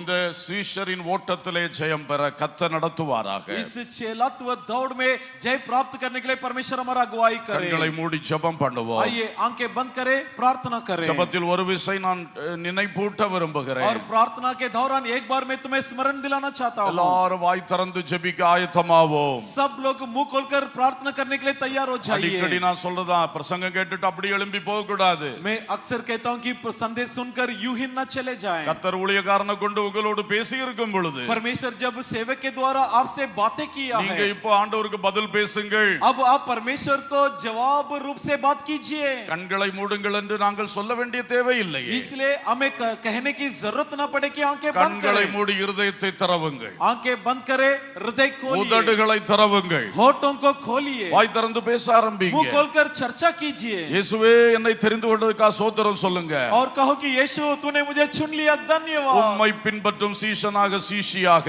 हे प्रभु तेरा पीछा हो लेने वाला चेला चेली के रूप में எனக்கு பாக்கியம் தந்தீரே ஸ்தோத்திரம். मुझे प्रभु आपने सौभाग्यता दिया, धन्यवाद। பேசுங்கள் கர்த்தரிடத்திலே. आइए प्रभु से बात कीजिए, எல்லாரும் பேசுங்கள். आइए सबके सब बात कीजिए। பரிகாசம் நிந்தையை உமக்காக சகிப்போம் சொல்லுங்க. कहो कि टट्टा मजाक तेरे खातिर हम सह लेंगे। நான் சொல்ற வார்த்தையில ஒன்னையும் விட்டுறாதீங்க. मेरे बातों में से एक भी ना छोड़िए। சந்தோஷமா இயேசுவோட பேசுங்க. खुशी के साथ यीशु से बात कीजिए। உங்களுக்காக எந்த நிந்தையும் சகிப்பேனப்பா. हे प्रभु यीशु आपके लिए कुछ भी निंदा हो सह लूंगा। ஹல்லேலூயா. हालेलुया। உங்களுக்காக எந்த தியாகமும் செய்வேன். आपके लिए कोई भी त्याग क्यों न करना पड़े, करूंगा। வசதியை தேடி ஓட மாட்டேன். सुविधा की ओर नहीं दौड़ूंगा। கர்த்தர் தந்திருப்பதில் திருப்தி அடைவேன். परमेश्वर जो दिया है उसमें संतुष्ट रहूंगा। பிறருக்கு செய்வேன். दूसरों के लिए करूंगा। சுயம் வெறுத்து வாழுவேன். स्वार्थ से इनकार करूंगा என் பாடுகளை சுமப்பேன். और मैं अपना दुख उठाऊंगा। சொல்றீங்களா சும்மா கேட்டுட்டு இருக்கீங்களா? क्या बोल रहे हो या सिर्फ सुन रहे हो? எல்லாரும் உண்மையா ஜெபம் பண்ணணும். सब ईमानदारी से प्रार्थना உன்னை कीजिए, சீஷராய் தெரிந்து கொண்டிருக்கிறார். क्योंकि तुम्हें बतौर चेला चुन लिया है। ஹல்லேலூயா. हालेलुया। சிலுவையில் தொங்கும் பொழுதும் क्रूस पर लटकते वक्त சிலுவை வரை வருவேன். क्रूस तक चलूंगा प्रभु, பாடுகள் எல்லாம் சகிப்பேன். सारा दुख झेल लूंगा। பாடுகள் உபத்திரவங்களை கண்டு ஒதுக்கி போக மாட்டேன். दुख समस्या के कारण तुझे नहीं छोड़ूंगा। சும்மா சோத்திரம் சொல்ல சொல்லல, வார்த்தைகளை சொல்ல சொல்லுகிறேன். मैं आपसे स्तुति बोलने के लिए नहीं कह रहा हूँ, जो मैं बोल रहा हूँ उसे दोहराइए। உங்களுக்குள் தேவன் கிரியை செய்ய வேண்டும் என்ற பாரத்தோடு தான் இப்படி கட்டாயப்படுத்துறேன். और बड़ा बोझ के साथ मैं आपसे जबरन करता हूँ कि आपके अंदर प्रभु कार्य करें। ஒருத்தர் கூட சும்மா இருக்காதீங்க. आप में से कोई भी चुप ना बैठे, வாய் திறந்து பேசுங்க. मुंह खोलकर बात कीजिए। பாடுகளை உமக்காய் हे சகிப்பேன். प्रभु तेरे खातिर दुख उठाऊंगा। உமக்காக காணிக்கை हे செலுத்துவேன். प्रभु तेरे लिए भेंट चढ़ाऊंगा, மனப்பூர்வமாய் செலுத்துவேன். उदारता से चढ़ाऊंगा। என்னையே கொடுப்பேன். हे प्रभु अपने आप को समर्पित करता हूँ। எதை கேட்கிறீரோ அதை கொடுப்பேன். हे प्रभु मुझसे जो मांगोगे मैं दे दूंगा। சொல்லுங்க சொல்லுங்க. कहो कहो कहो। அப்பா மேலானவை நாடுவேன். हे पिता स्वर्गीय चीजों की खोज में लगूंगा। அந்த நித்திய ஜீவனுக்கான போஜனத்தை நான் வாஞ்சிப்பேன். हे प्रभु सनातन जीवन का भोजन की चाह अभिलाषी बनूंगा। ஹல்லேலூயா. हालेलुया। நான் பிதாவின் சன்னிதானத்தில் வந்து உங்க கைனால பிரதிபலன்களை பெற்றுக்கொள்ள போகிறேன். हे प्रभु पिता के सम्मुख में आकर तेरे हाथों से इनाम पाऊंगा। இதே பூமியில் நீர் எனக்கு ஆளுகை हे தரப்போகிறீர். प्रभु इसी धरती में आप मुझे प्रभुता देने वाला है। நீர் வெள்ளை சிங்காசனத்தில் இருக்கும் பொழுது நாங்கள் உங்களோடு இருப்போம். आप जब सफेद सिंहासन में विराजमान होंगे, हम भी आपके साथ रहेंगे। புதிய எருசலேமில் நித்திய நித்தியமாய் உம்மோடு வாசம் பண்ணுவோம். नया यरूशलेम में युगान युग आपके साथ रहेंगे। ஹல்லேலூயா. हालेलुया। ஹல்லேலூயா. हालेलुया। Praise the Lord. हालेलुया। நல்ல கரங்களை தட்டி கர்த்தருக்கு ஸ்தோத்திரம் சொல்லுவோம். आइए सब ताली बजाकर परमेश्वर का स्तुति करें। ஆவியை பெற்றவர்கள் அந்நிய பாஷைகள் பேசுங்க. आत्मा पाए हुए अन्य भाषा बोलिए। ஆவியானவர் கிரியை செய்கிற நேரம் आत्मा परमेश्वर कार्य करने का समय நம்முடைய है। இருதயத்துக்குள்ள அவர் ஒரு பெரிய கிரியை செய்து கொண்டிருக்கிறார். हमारा हृदय में बड़ा कार्य कर रहा है। நாம் இயேசு கிறிஸ்துவின் சீஷர்கள். हम यीशु का चेले हैं। அதற்குரிய அடையாளங்கள் நம்மிடத்தில் வெளிப்படணும். उसके चिन्ह हमारे भीतर प्रकट होना है। நல்லா நல்லா நல்லா இவ்வளவு நேரம் தமிழ்ல ஹிந்திலையும் பேசணும். இவ்வளவு நேரம் தமிழ்ல ஹிந்தில பேசணும். इतने देर हम तमिल हिंदी में बात किया, இப்ப நல்லா அந்நிய பாஷையில பேசுங்க. अब अन्य भाषा में बोलिए। அந்நிய பாஷையில் பேசுங்க. अन्य भाषा में बोलिए। ஆவியில் விண்ணப்பம் பண்ணுங்கள். आत्मा में विनती करिए। கர்த்தர் ஒரு பெரிய காரியத்தை உனக்குள் செய்து परमेश्वर கொண்டிருக்கிறார். तुम्हारे भीतर बड़ा काम कर रहा है। உன் உள்ளத்தில் ஒரு பெரிய மாற்றம். तुम्हारे दिल में बड़ा परिवर्तन। உன் ஆத்மாவுக்குள் ஒரு பிரகாசம். तुम्हारे प्राण में बड़ा उजाला। உன் உள்ளான மனிதனில் ஒரு மறு ரூபம். तुम्हारे आंतरिक मनुष्य में रूपांतर। அல்லேலூயா. Hallelujah. Ribalaba katuna malaba shabalaba. Difana malabu kamana durahala baraba shalaba dolaba. Difandara bausala dinahatu baraba shalaba. Dikantana mausalaba yadara shamana maduriya. Glory, glory, glory, glory, glory, glory. महिमा महिमा महिमा Hallelujah, hallelujah, hallelujah, hallelujah hallelujah. hallelujah hallelujah. Praise the Lord, praise the Lord. Jesus. Udara handara riyatura balava shandana riyandari yatura balava. Udara haduri yatura balava shandara riyandara balava.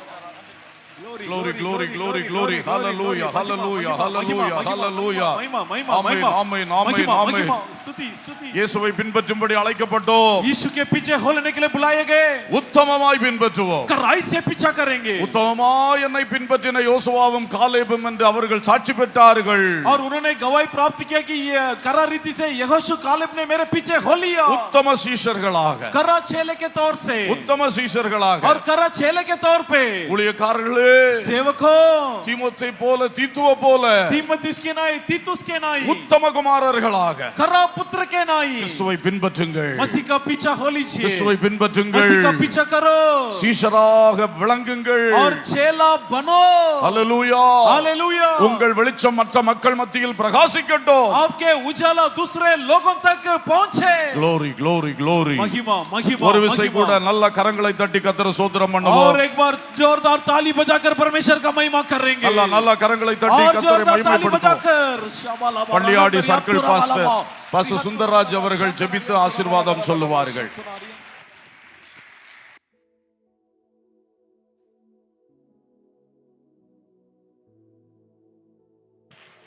Praise the Lord. Hallelujah. நம்ம எல்லாரும் அப்படியே கர்த்தரை ஸ்தோத்தரிப்போம்.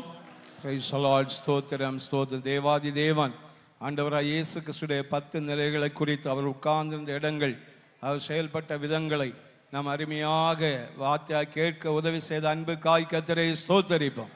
ஸ்தோத்திரம் ஸ்தோத்திரம் ஸ்தோத்திரம். சீசலாகிய நாம் ஆண்டவராய் இயேசு கிறிஸ்துடைய ஆமீன் அனுபவங்களை பின்பற்றி நாமும் நம்மை வெறுத்து கர்த்தருக்காக உத்தமமாய் வாழ்கிற நல்ல பாக்கியத்தை ஆண்டவர் தரும்படியாய் கர்த்தரை ஸ்தோத்தரிப்போம். ஸ்தோத்திரம் ஸ்தோத்திரம் ஸ்தோத்திரம் ஸ்தோத்திரம். எங்கள் நல்ல பிதாவே, நாங்கள் உம்மை துதிக்கிறோம், உம்மை போற்றுகிறோம், உம்மை வாழ்த்துகிறோம். நீ மகா பெரிய தேவன் ஆண்டவரே. ஏசப்பா, பிதாவின் மடியிலே நீர் இருந்த தேவன் இந்த உலகத்தில் வந்து கர்த்தாவே முன்னணியிலே நீர் படுத்து சிலுவை சுமந்து கர்த்தாவே ஸ்தோத்திர சிலுவையில் தொங்கி ஆமீன் உயிர்த்தெழுந்த தேவன் ஆமீன் மறுபடியும் பிதாவின் வலது பாசத்தில் உட்கார்ந்தவர் கர்த்தாவே. அப்படியாவது தொடர்ச்சி நாங்கள் 10 காரியங்களை இயேசு நல்ல அனுபவத்தில் நாங்கள் கேள்விப்பட்டோம் ஆண்டவரே. அதுபோல உம்மை பின்பற்றுகிற சீசலாகிய நாங்கள் எங்களை முழுமையாக வெறுமையாக்கி ஆமீன் கர்த்தருடைய சித்தத்தின்படியாக வாழ்ந்து கர்த்தருக்கு சாட்சிகளாக வாழ்ந்து கர்த்தருக்கு என்று கொடுத்த உம்முடைய ராஜ்யத்தின் மகிமைக்காய் ஆண்டவரை வாழ வேண்டும் என்று சொல்லுகிற நல்ல வார்த்தையை எங்களை தந்த அன்புக்காக நாங்கள் உம்மை துதிக்கிறோம்.